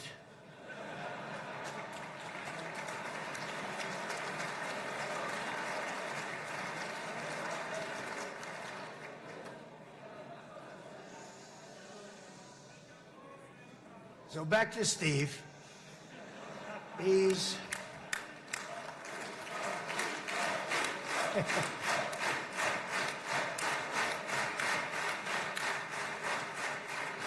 But I tell one story because he was so involved, and then we called in Jared. We need that brain on occasion. We got to get Jared in here. We got to get a certain group of people. But Steve started this all by himself. I call him Henry Kissinger, who doesn't leak. Okay? Henry is a big leaker. He leaked. Steve doesn't leak. Steve just wants to get the job done. He wants to do what's right. But I'll give you just a quick story because, as you know, he's working on the war with Russia and Ukraine, a war that would have never happened if I were president. A shame. 7,000 young soldiers a week are being killed. More than that this last week. It's a shame. It should have never happened. But it did happen, and we won the race, and I took over this horrible war that's been raging, and I thought it would be easily settled. I thought it was a hell of a lot easier than doing what we just did very successfully with Israel and a lot of other people. But this came first, and we'll get that one. But I set up a meeting for him to meet with President Putin, thinking it would be a 15 or a 20-minute meeting. Steve had no idea about Russia, had no idea about Putin too much, didn't know too much about politics, wasn't that interested. He was really good at real estate, but he had that quality that I was looking for, and I didn't see it around in too many ways. And I set up the meeting with Putin, and I called. I said, is Steve finished yet? That was about a half an hour into the meeting. No, sir, he's not. He's still inside. This is in Moscow. I said, well, how's he doing? I don't know, sir. He's still inside. I called up an hour later. Let me speak to Steve. Sir, he's still with Putin. He's with President Putin. I said, wow, that's a long meeting, 1 hour. I called up an hour later, he was still with Putin. 3 hours later, he was still with Putin. 4 hours later, he started to get the word that he was going to be coming out soon. And in 5 hours, he came out. I said, what the hell were you talking about for 5 hours? And he says, just a lot of interesting things. We're talking about a lot of interesting things, including what he went in there for, but you can't talk about it for 5. You can talk about it for a certain period of time, and you know what you're getting. But that's a talent. That's a talent, where you can do that. Most people I'd send in, number one, they wouldn't be accepted. Number two, if they were, the meeting would last 5 minutes, and that's what happens with Steve. Everybody loves him. They love him on this side. They love him on the other side. And he really is. He's a great negotiator because he's a great guy. So thank you very much, Steve, very much.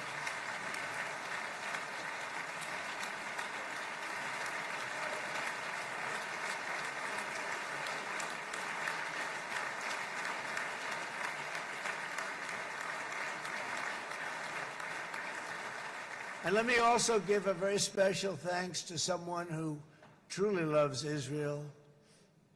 In fact, loves it so much that my daughter converted. My daughter converted. I didn't know this was going to happen. And Ivanka's here.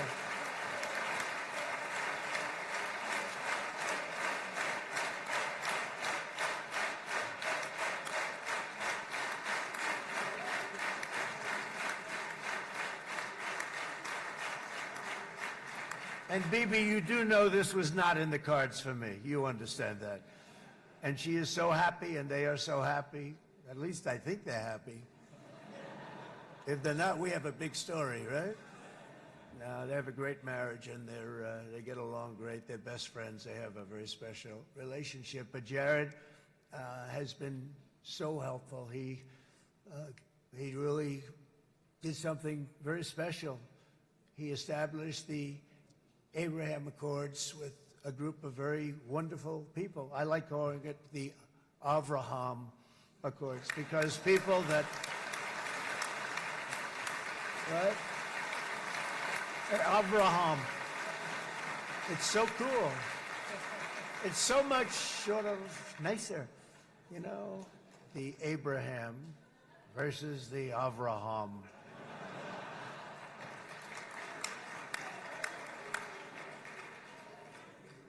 I just don't want to sound too sanctimonious when I do it, so, you know, I sort of split it up. This way we keep everybody happy. But we have some very great talent, and they have no excuses for anything that's taken place, because we had some unbelievably good people working on this. And then you're going to add a man named Marco Rubio, who is also here. That's right.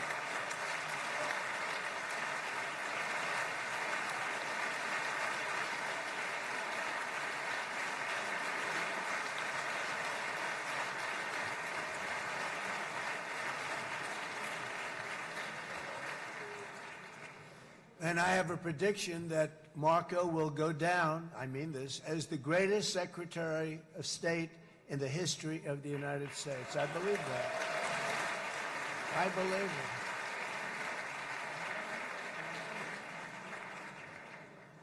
it. And he and I, you know, we really fought it out. You remember, he was tough. He was nasty. Who the hell thought this was going to happen, Marco, right? And now I'm saying he's going to go down as the greatest. He will. He was always smart and sharp, and people respect him. And then we have somebody who's young, but an unbelievable leader. I saw it a long time ago, and he's turned out to be even better than we thought. Right, Susie? I think even better. And that's Pete Hegseth, who is our Secretary of War, formerly Secretary of Defense.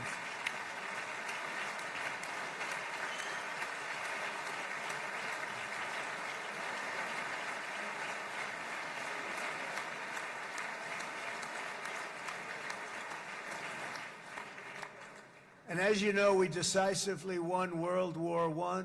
We decisively won World War II decisively.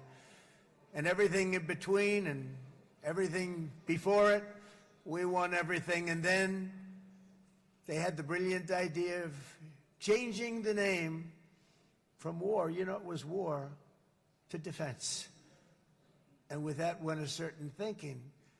And we fought in a very politically correct way after that. We always had the strongest military, and now we have a stronger military than we've ever had before. Because of my first term, I've totally rebuilt the military, every aspect of it. But we have, if you think, we settled 8 wars in 8 months. I'm now including this one, by the way, if that's okay. They may say, well, that was quick. Because yesterday I was saying 7, but now I can say 8. The hostages are back. The hostages are back.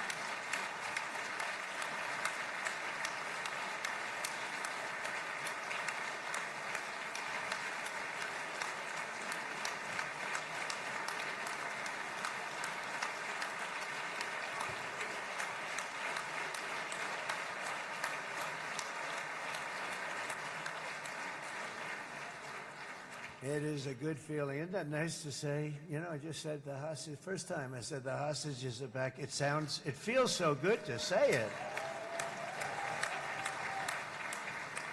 But when you settle 8 wars in 8 months, that means you don't like war. Everyone thought I was going to be brutal. In fact, I remember Hillary Clinton during a debate, she said, look at him, he's going to go to war with everybody. And actually, she said, he's got a personality that's all about war. No, and my personality actually is all about stopping wars, and it seems to work. It seems to work. But it also means this name change and our attitude that we're not going to go into a war, but if we do, we're going to win that war like nobody has ever won a war before. We will not be politically correct, but we're not going to be there. And I think, you know, as you mentioned, Bibi, before, peace through strength, and that's what it's all about. The United States has the greatest and most powerful military in the, right now, history of the world. I can tell you we have weapons that nobody's ever dreamt of. I only hope we never have to use them. I rebuilt the military. I was proud to do it, but some of the things I hated to do.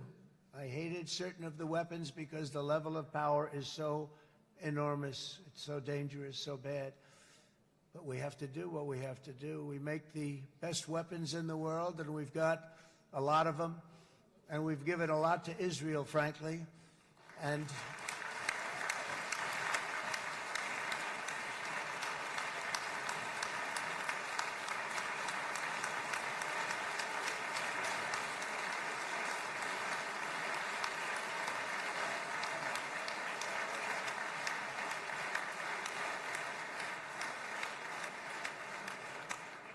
I mean, Bibi would call me so many times, can you get me this weapon, that weapon, that weapon? Some of them I never heard of, Bibi, and I made them. But we'd get them here, wouldn't we? Huh? And they are the best. They are the best. But you used them well. It also takes people that know how to use them. And you obviously used them very well. But so many that Israel became strong and powerful, which ultimately led to peace. That's what led to peace. So as we celebrate today, let us remember how this nightmare of depravity and death all began. 2 years ago, on the eve of the Simchat Torah holiday, thousands of innocent Israeli civilians were attacked by terrorists, and one of the most evil and heinous desecrations of innocent life the world has ever seen, the worst slaughter of Jews since the Holocaust. The cruelty of October 7th struck to the core of humanity itself. Nobody could believe what they were witnessing. The United States of America grieved alongside you, and we mourned for our own citizens who were so viciously taken that day. And to all the families whose lives were forever changed by the atrocities of that day, and all of the people of Israel, please know that America joins you in those two everlasting vows: never forget and never again.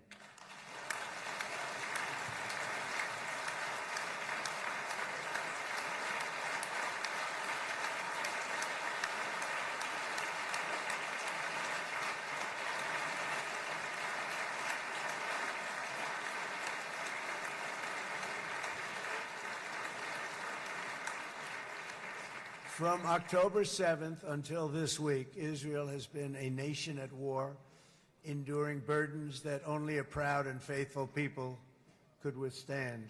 It was a very tough period of time. For so many families across this land, it has been years since you've known a single day of true peace. But now at last, not only for Israelis, but also for Palestinians and for many others, the long and painful nightmare is finally over.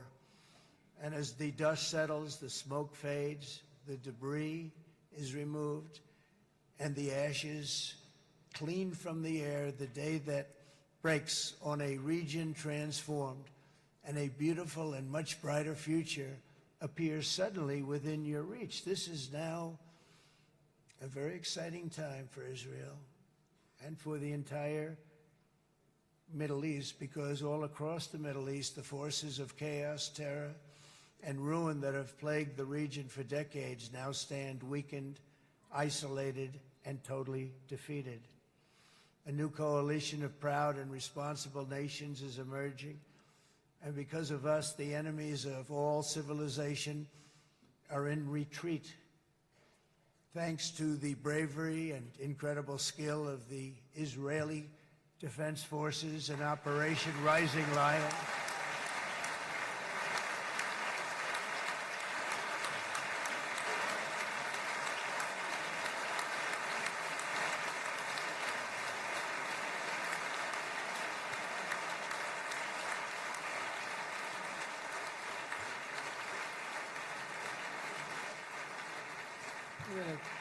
That's central casting. Let's put him in a movie. Look at him. Great job. And my people loved working with you. Loved it. They worked so well together. But many of Iran's top terrorists, including nuclear scientists and commanders, have been extinguished from this earth. And with Operation Midnight Hammer, boy, that's a great name for that, what we did. Last June, the United States military flew 7 of those beautiful B-2 bombers. They look so beautiful all of a sudden. They were always, I thought they were pretty planes. I had no idea they could do what they did. In fact, we just ordered 28 more of them. A little updated version. We ordered a whole pile of them. And almost 100 other planes went with them, including fighter jets. And we had 52 tankers, big, beautiful, brand new tankers that were loading them up 4 or 5 times. They've traveled 37 hours back and forth. Think of that. But we had tankers all over the sky for all the other planes. We had the F-22s, the F-35s, F-16s. We had a hell of a lot of planes.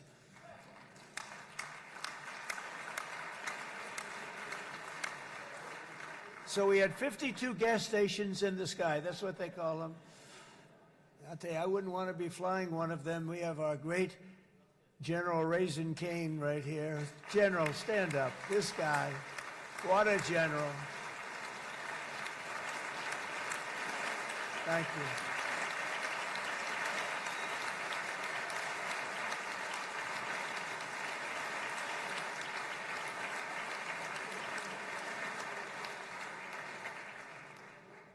I asked General Cain, I said, you know, we're having problems with ISIS, and I was in Washington, and I asked, how long would it take to defeat ISIS? And my Washington generals told me, 3, 4, maybe 5 years, sir.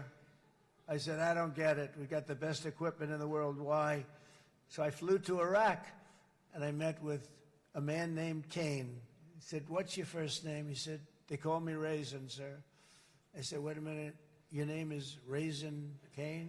I've been looking for you for a long time. You gotta be kidding. So they told me 3, 4, 5 years to defeat ISIS. And I sit down with him and I say, why is it? I flew there in the dark of night. I landed, I'll never forget it.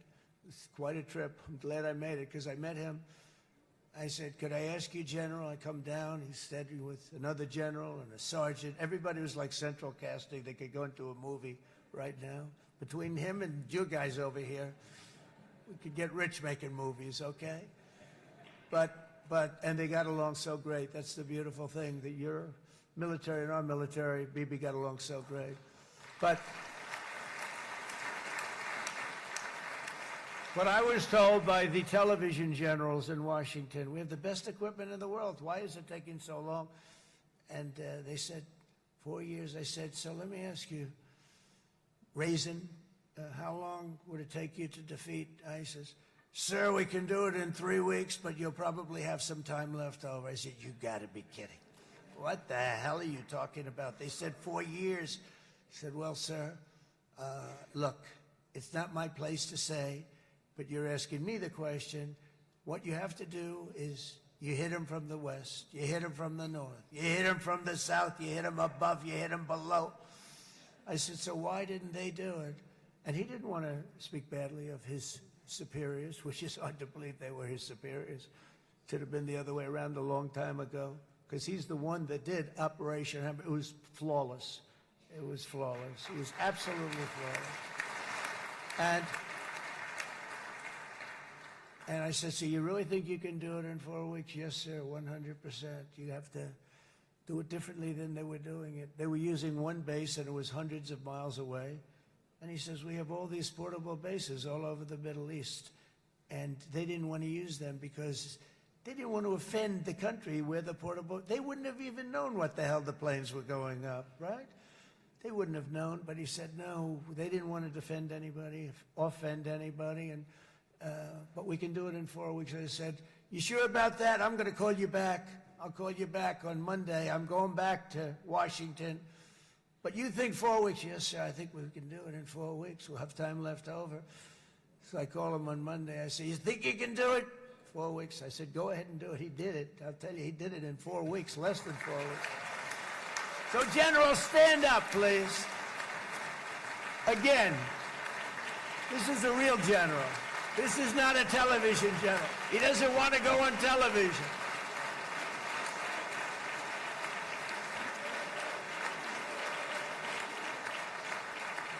He doesn't want to go on television. I said the other guys love being on television. So we dropped 14 bombs on Iran's key nuclear facilities, totally, as I said originally, obliterating them. And that's been confirmed, and everybody understands it. Together we stopped the #1 state sponsor of terror from obtaining the world's most dangerous weapons. And if you think about it, if we didn't do that, and assuming we made the same deal that we have today, there'd be a dark cloud over this deal. And #1, it wouldn't happen because the other Arab and Muslim nations really wouldn't feel comfortable making the deal that we have now, right? If Iran had that nuclear weapon that they were about 2 months away from having. They would have had it in 2 months or maybe less than that. They were right at, this was our last shot. They looked at it for 22 years. This was our last shot. The pilots told me that. They said, 22 years, sir. They looked at it. Our predecessors looked, they studied it. 3 times a year would do drills on that exact attack. And boy, did they get it right. But let's assume they didn't, and let's assume there was large-scale nuclear weapons in the hands of Iran. We couldn't be here today. Even if we signed the deal, which we couldn't do because a lot of people would not want to have anything to do with it, we took a big cloud off of the Middle East and off of Israel.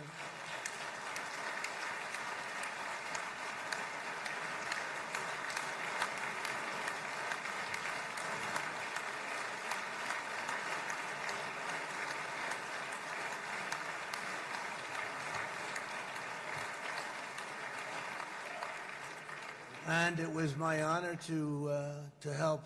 But it isn't it true, though, that can you imagine the same, let's assume, Bibi, the same documents, we had everything the same, but you had somebody out there that was, in the opinion of everybody, all-powerful in the Middle East. They took a big hit, didn't they? Didn't they take a big hit? Boy, oh boy. They got it from one side, from the other. And you know it would be great if we could make a peace deal with them, and I think that's very... Would you be happy with that? Wouldn't it be nice, I think? Because I think they want to. I think they're tired. Somebody said, sir, they're starting their nuclear program again. I said, let me tell you something. They're not starting anything. They want to survive. The last thing they want to do is start digging holes again in mountains that just got blown up and start... They're not doing it. They want to survive, okay? But I think we have a chance. Steve, you, and I think Jared, come on, I'll call you back for another one. We always bring Jared when we want to get that deal closed. We bring Jared, but Steve, you and Jared and the General and Pete and Marco, you'll get that deal done easy. I think that'll be easy. But first we have to get Russia done. We got to get that one done. If you don't mind, Steve, let's focus on Russia first, all right? We'll get it done. In Lebanon, the dagger of Hezbollah, long aimed at Israel's throat, has been totally shattered. My administration is actively supporting the new president of Lebanon in his mission to permanently disarm Hezbollah's terror brigades. He's doing very well. And build a thriving state at peace with its neighbors, and you're very much in favor of that, I know, and it's good things are happening there, really good things. And with this week's ceasefire, we've achieved the most challenging breakthrough of them all, the most challenging breakthrough maybe ever. I mean, I've never seen anything like it. I've been involved in a lot of success. I have never seen anything like what's going on today all over the world. People are dancing in the streets, not just in Israel. They're dancing in the streets of countries that would have never danced in the street about what's happening today. They're dancing in those streets. So this long and difficult war has now ended. You know, some people say 3,000 years, some people say 500 years, whatever it is. It's the granddaddy of them all. And in an unprecedented achievement, virtually the entire region has endorsed the plan that Gaza will be immediately demilitarized, that Hamas will be disarmed, and Israel's security will no longer be threatened in any way, shape, or form.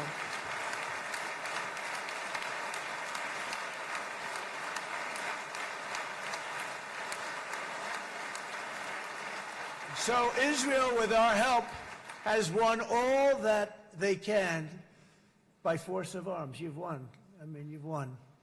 Now it's time to translate these victories against terrorists on the battlefield into the ultimate prize of peace and prosperity for the entire Middle East. It's about time you were able to enjoy the fruits of your labor. Mr. Opposition Leader. I said he's a very nice opposition leader. I think... No, he's a nice man. Bibi, he's a nice man. Good. He knows what he's doing, right? No, a very nice guy. Well, see, now you can be a little bit nicer, Bibi, because you're not at war anymore, Bibi.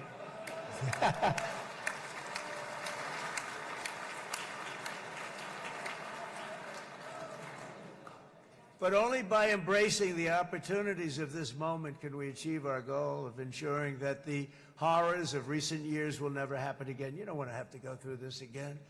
8 years ago, I came to this region on a very special first trip abroad as the President of the United States. I came here very early at your request. I addressed the leaders of the Arab and Muslim world gathered in Saudi Arabia and said that it was time to build a future free of the grip of extremism and terror. And interestingly, right now, as soon as I'm finished, I'm quite late. You've kept me quite late between opposition leaders and Bibi's brilliant but very long speech. I thought I was going to run up here, make a speech, and then head to Egypt. It didn't work out, though. And you made a pretty long one, too, sir.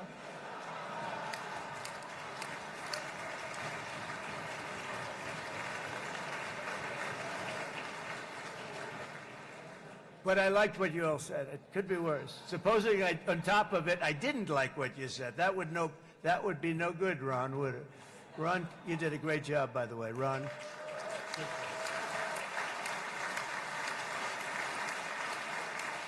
Yeah.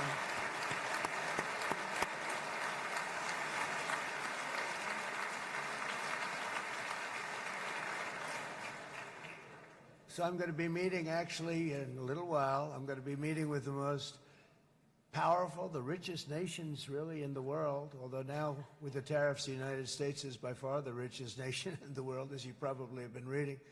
But the richest nations, most powerful nations, tremendous, headed by some tremendous people in many cases. Some cases I wouldn't say necessarily I would endorse, but I will tell you, some incredible people that really helped us make this all possible. So I'll be going there. I'll be quite late. They might not be there by the time I get there, but we're going to give it a shot.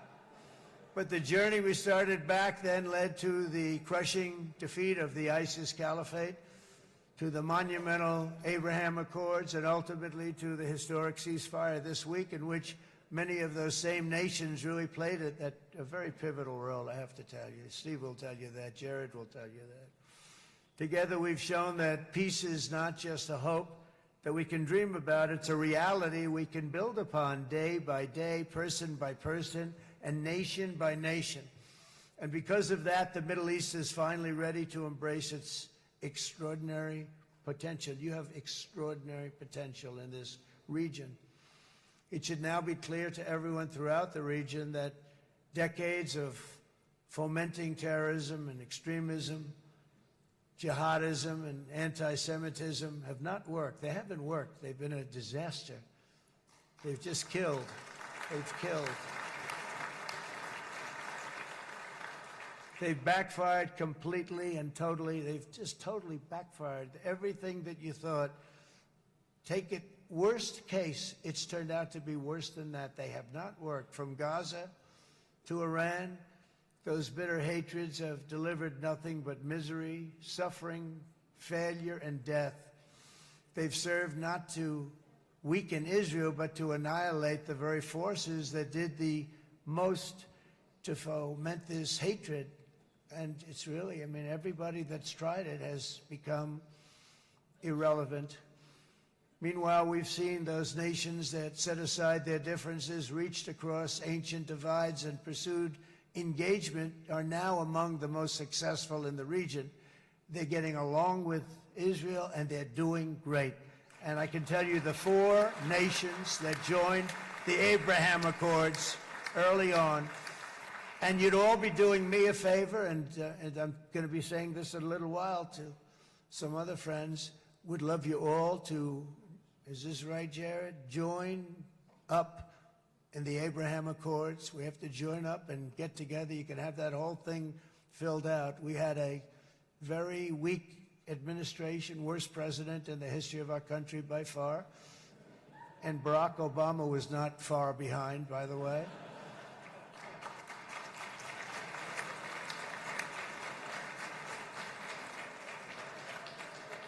And they did nothing with this incredible document, the Abraham Accords, but now you can fill them up. Now you have peace, you have people that really like Israel. I'll tell you what, and they like Israel a lot more today than they did even 5 weeks ago. You've made a lot of, you've come back.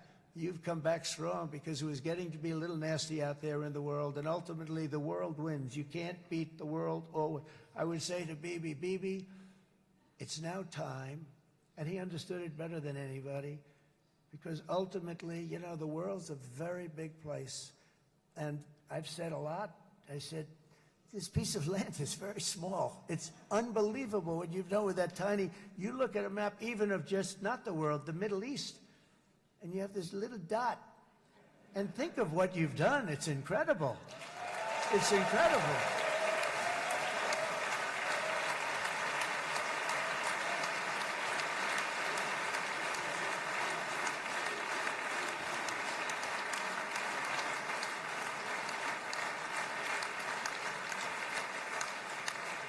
But the world is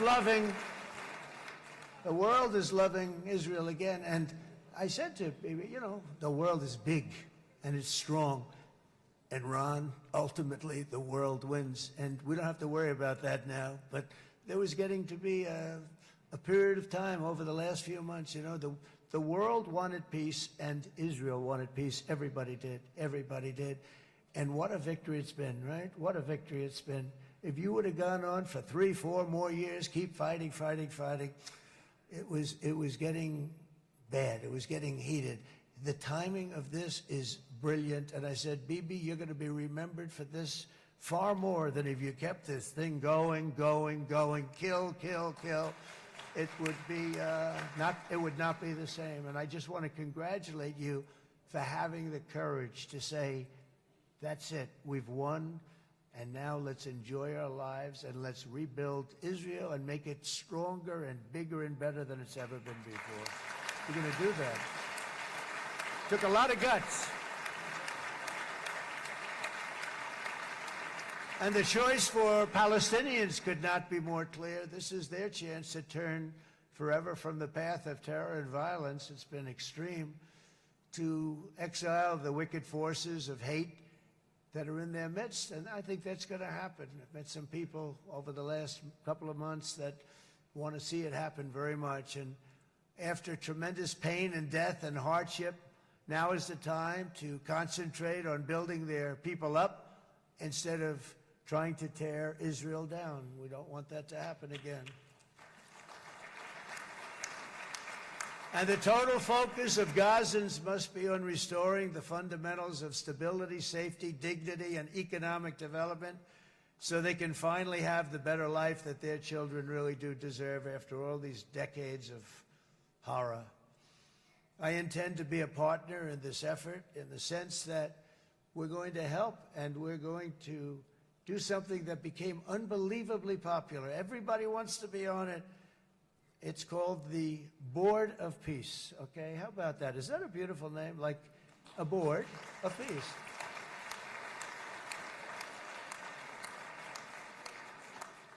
The only bad thing from my standpoint, every single nation involved has asked me to be the chair, and I'll tell you, I'm very busy. I didn't count on that, but you know what? If we do it, we'll do it right, and we have unbelievable power and wealth, because you're going to need wealth. You're going to need wealth to rebuild things, and they have wealth like few people have wealth. I want to thank the Arab and Muslim nations for their commitment that they've made to support a safe rebuilding of Gaza and beyond. I have many Arab countries, very wealthy countries, that came up and said, we'll put up tremendous amounts of money to get rebuild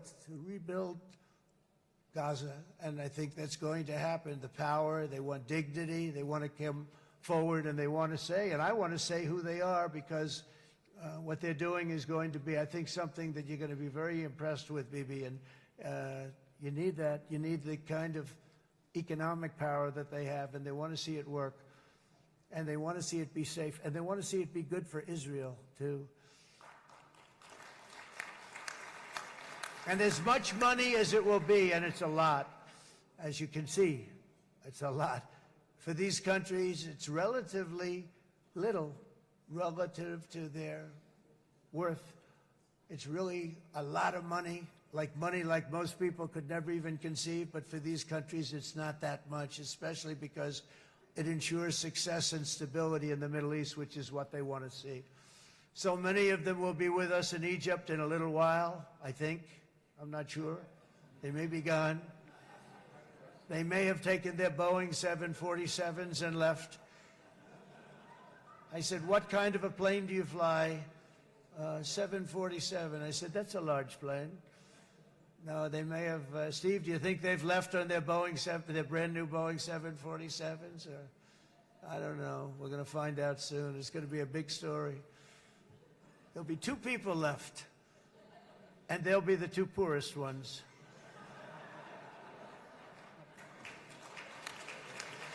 But it will be the wealthiest and most powerful group of nations. So the group that we have assembled, that's waiting for us, is the wealthiest and most powerful group ever assembled at one time. There has never been a group like this. And they're only looking for good. They want good. They're going to do good. And as those commitments are made, I'm going to let the world know who's doing it, because they really deserve to get the credit. And some of them probably won't want the credit, but they deserve it. It's more obvious than ever that the productive and responsible nations of this region should not be enemies or adversaries. You should be partners and eventually even friends, and that's what's going to happen. I know it. Together you can stand against the forces of chaos. Yeah, you go ahead. That's an important point.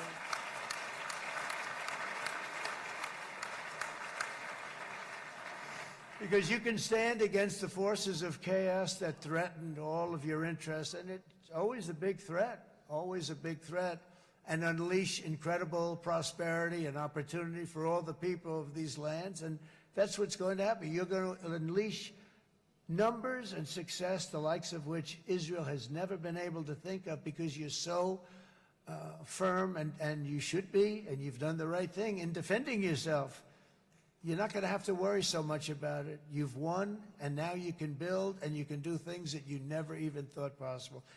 When you put that genius into doing something else, it's going to be something it's going to be a miracle. The miracle in the desert, it's going to be amazing. And it already is in a true sense.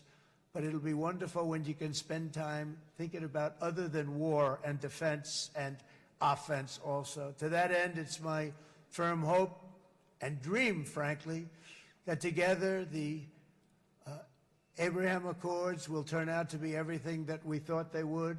Those 4 countries were very, very brave in doing it. They did it at a very early point, and every single one of them benefits unbelievably financially. And if you noticed, even in this bad period that we just went through, they all remained a member of the Abraham Accords. They've done unbelievably well. And you know who you are, and I want to thank you. And they've stayed because of loyalty, but they've also stayed because it was really good business. They've made a lot of money being members, and you're going to all, I hope that every one of the countries that we're seeking, Jared, I hope they join quickly. No games, no nothing. Just join, get it. It's going to be a great peacemaker. It's really going to bring it together beyond anybody's wildest dream. So instead of building fortresses to keep enemies at bay, the nations of this region should be building infrastructure to weave your commerce closer together, because you've got to compete with the big world out there in commerce now. It's a different kind of competition. Instead of making weapons and missiles, the wealth of this region should flow to schools and medicine, industry, and frankly, the new hot thing, artificial intelligence. It's a lot of intelligence you're going to have to be throwing off to pay back these sums of money that they're doing. But that's really the hot one. And I might say that the United States, a year ago, was a dead country. I say it to people. I heard it first from the King of Saudi Arabia. I then heard it from UAE. I heard it from Qatar. I heard it from many other countries. A year ago, the United States of America was a dead country. Now it's the hottest country anywhere in the world. It is the hottest. There's no question about it.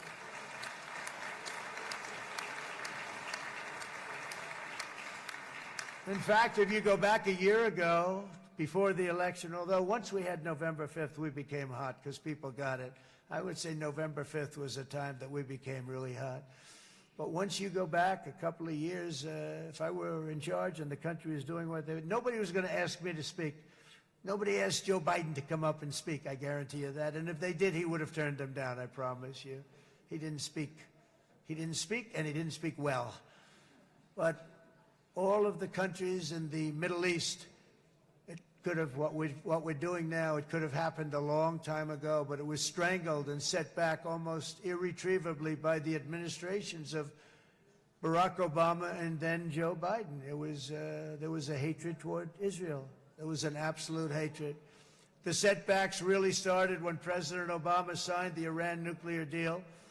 This was a disaster for Israel, and it was a disaster for everyone. And I remember that Bibi Netanyahu came to the United States and worked so hard to try and get Obama not to do that deal.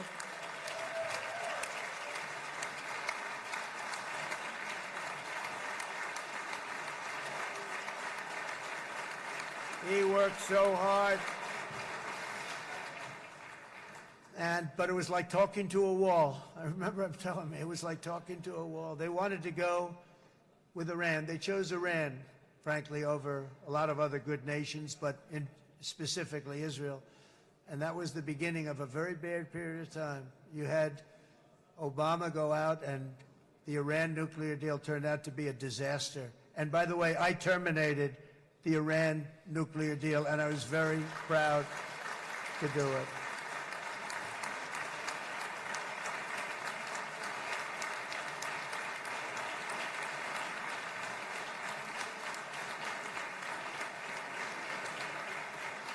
Yet even to Iran, whose regime has inflicted so much death on the Middle East, the hand of friendship and cooperation is open. I'm telling you, they want to make a deal. That's all I do in my life. I make deals. I'm good at it. I've always been good at it. And I know when they want. Even if they said, we don't want to make a deal, I can tell you they want to make a deal. All right, they do. They want to make a deal, and we're going to see if we can do something, because this is crazy what's happening, and we're not going to have this anymore. Neither the United States nor Israel bear the people of Iran any hostility. We merely want to live in peace. We don't want any looming threats over our heads, and we don't want to even think in terms of nuclear destruction. It's not going to happen, never will happen. There's nothing that would do more good for this part of the world than for Iran's leaders to renounce terror, stop threatening their neighbors, quit funding their militant proxies, and finally recognize Israel's right to existence. They have to do that. They have to do that. And to Iran, and as you know, this is not said out of weakness. There's no weakness. But I'm going to say this, that we are ready when you are, and it will be the best decision that Iran has ever made. And it's going to happen. It's going to happen. And they're good people. I know a lot of Iranians in the United States. They're good people, smart, hardworking people. They don't want to see what's happened to their country. The story of fierce Israeli resolve and triumph since October 7th should be proof to the entire world that those who seek to destroy this nation are doomed to bitter failure. The state of Israel is strong, and it will live and thrive forever.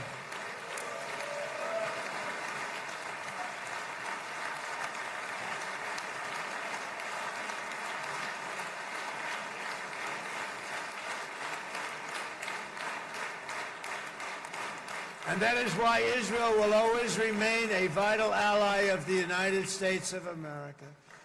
Israelis share our values, field one of the world's most powerful militaries. You really do. You have an amazing, what a job you've done. And have one of the most innovative economies on earth. Those are just a few of the reasons why I'm proud to be the best friend that Israel has ever had. And they all say it. In the White House. They all say it. I guess it's true because everybody says it, baby. You said it today. Thank you. But as president, I terminated the disastrous Iran nuclear deal, and ultimately I terminated Iran's nuclear program with things called B-2 bombers. It was swift, and it was accurate, and it was a military beauty.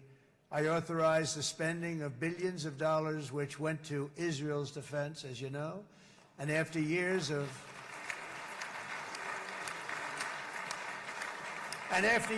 broken promises from many other American presidents, you know that, they kept promising. I never understood it until I got there. There was a lot of pressure put on these presidents. It was put on me too, but I didn't yield to the pressure. But every president for decades said, we're going to do it. The difference is I kept my promise and officially recognized the capital of Israel and moved the American embassy to Jerusalem.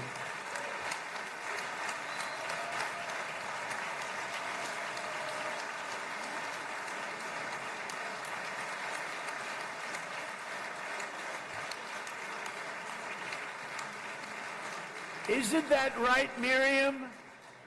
Look at Miriam. She's back there. Stand up, Miriam. Stand up.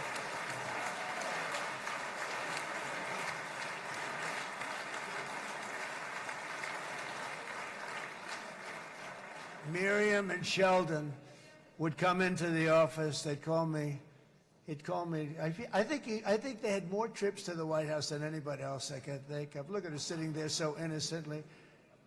She's got $60 billion in the bank. $60 billion. And she loves, I think she's saying no more. And she loves Israel, but she loves it, and they would come in, and her husband was a very aggressive man, but I loved him. He was a very aggressive, very supportive of me. And he'd call up, can I come over and see you? I say, Sheldon, I'm the president of the United States. It doesn't work that way. He'd come in and do good though.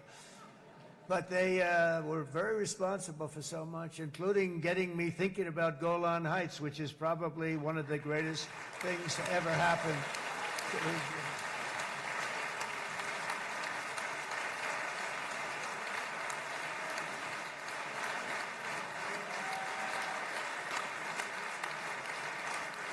Miriam, stand up, please. She really is. I mean, she loves this country.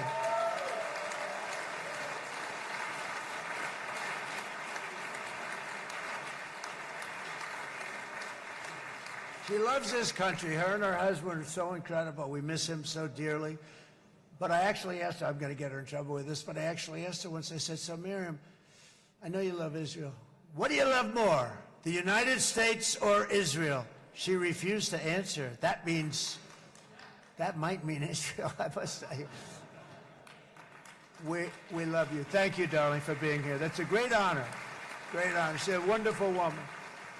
She is a great woman. I've always stood for the people of this community, and I always will. I'll always be with you. I'm always going to be with you. I guess maybe something could happen to change my mind. Somebody that's really stupid gets into office and wants to do really bad things, but that's about it. We don't think we're going to have that happen. I hope we're not going to have that happen. And this man is a good man right here. These two men are good men right here.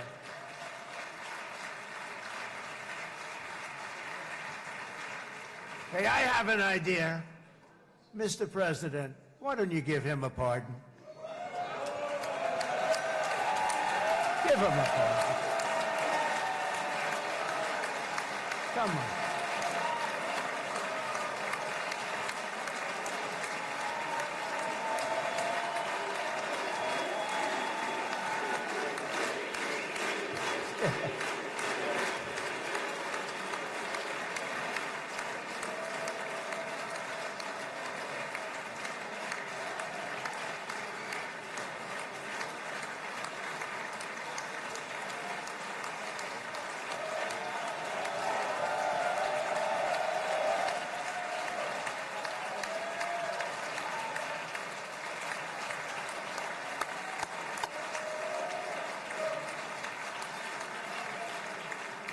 By the way, that was not in the speech, as you probably know.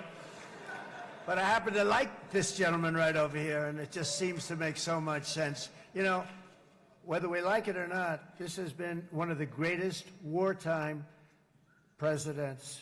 This has been one of the greatest wartime presidents. And cigars and champagne, who the hell cares about that?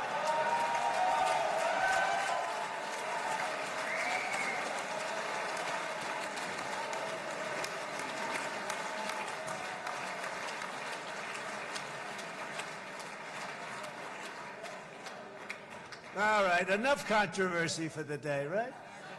Actually, I don't think it's very controversial. So, you know, I mean, I see so popular. You are a very popular man. You know why? Because you know how to win.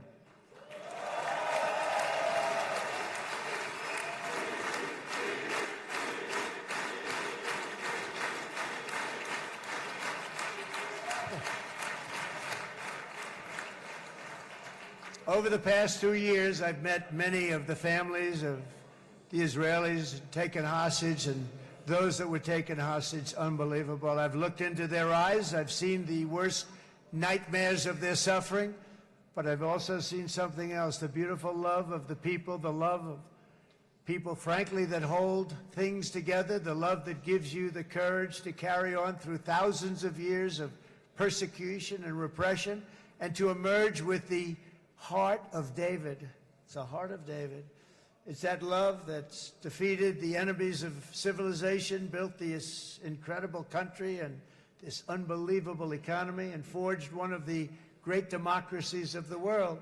That is why it's a true honor to stand here today and address this assembly in your ancient and eternal now capital, Jerusalem. I'm proud to have helped in that regard. This city and this nation stand as living proof that a much brighter future for this entire region is truly within our grasp. For thousands of years, Jerusalem has been a home to Christians, Jews, Muslims, and people of all ethnicities and creeds. This is the holy center of the world's three great Abrahamic faiths. I like that too. Adorned, it's the first time I've seen that word in a while. Adorned with their sacred sites and alive with their pilgrims and visitors from every corner of the globe. But here between the Western Wall, the Temple Mount, and the hill called Calvary, people of every faith and background live, work, pray, serve, and raise their families side by side, and they do it with love. This example is just one of the modern miracles that Israel has given to the world. And just in closing, the leaders in this chamber know better than anyone else the challenges of this harmony, and it's been easily won. No, it hasn't. It has not been. It's been so tough, but it has been, some say, a miracle. What you've done is a miracle. Look at your size. Look at your chances when it all started. And you know, if you think about it, you are safer today, stronger today, and more respected today than at any time in the history of Israel. Think of it. People used to say it wouldn't exist. They don't say that anymore, do they? Yet if safety, security, and coexistence can thrive here in the winding alleys and ancient paths of Jerusalem, then surely peace and respect can flourish among the nations of the broader Middle East. The God who once dwelled among his people in this city still calls us, in the words of Scripture, the turn from evil and do good, to seek peace and pursue it.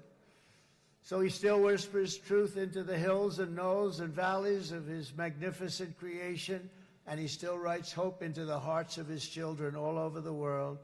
And that is why even after 3,000 years of pain and conflict, the people of Israel have never given up from the threats of Zionism, from all sorts of threats.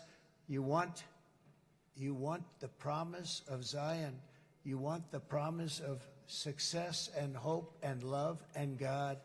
And the people of America have never lost faith in the promise of a great and blessed future for all of us. From the very first day that modern Israel was founded, we have stood together through thick and thin of setbacks, and through victory and defeat, through glory and heartache. We have built industries together. We have made discoveries together. We have confronted evil together, and we have waged war together. And perhaps most beautifully of all, we have made peace together. And this week, against all odds, we have done the impossible and brought our hostages home.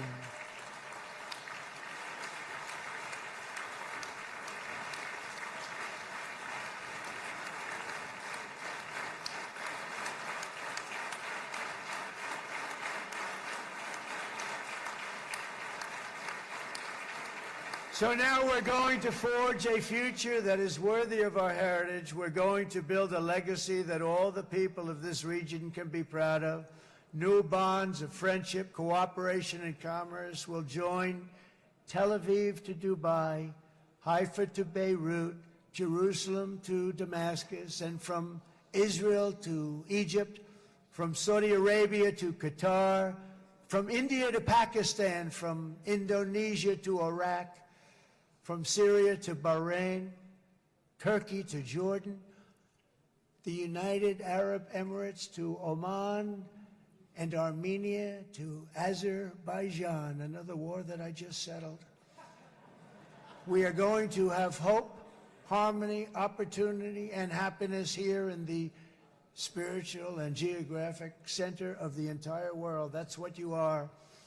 Israel, America, and all of the nations of the Middle East will soon be safer, stronger, greater, and more prosperous than ever before.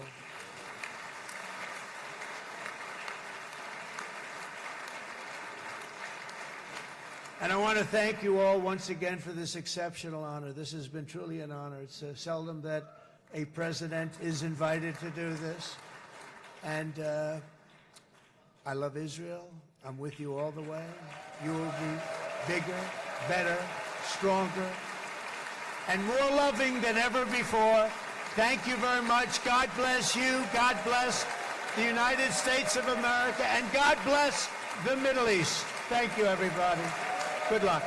Thank you very much. Thank you.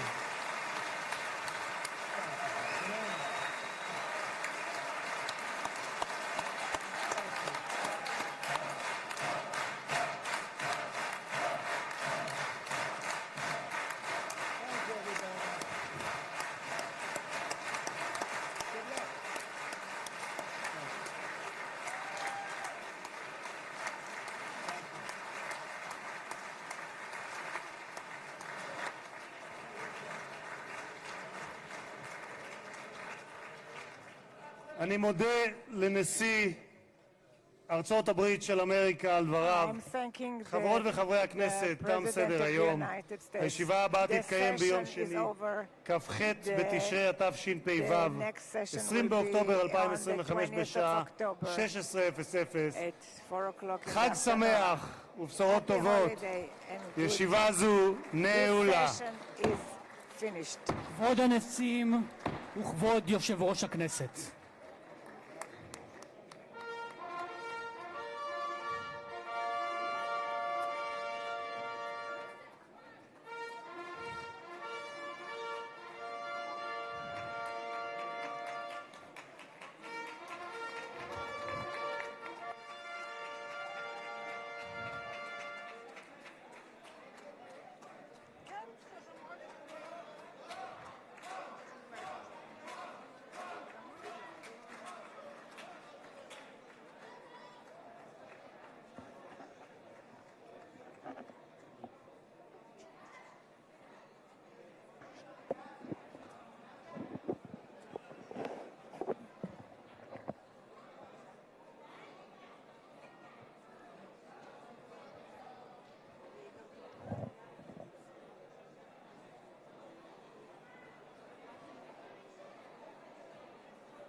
קהל נכבד, לא תתאפשר יציאה מהכנסת עד ליציאת פמליית נשיא ארצות הברית מהמשכן.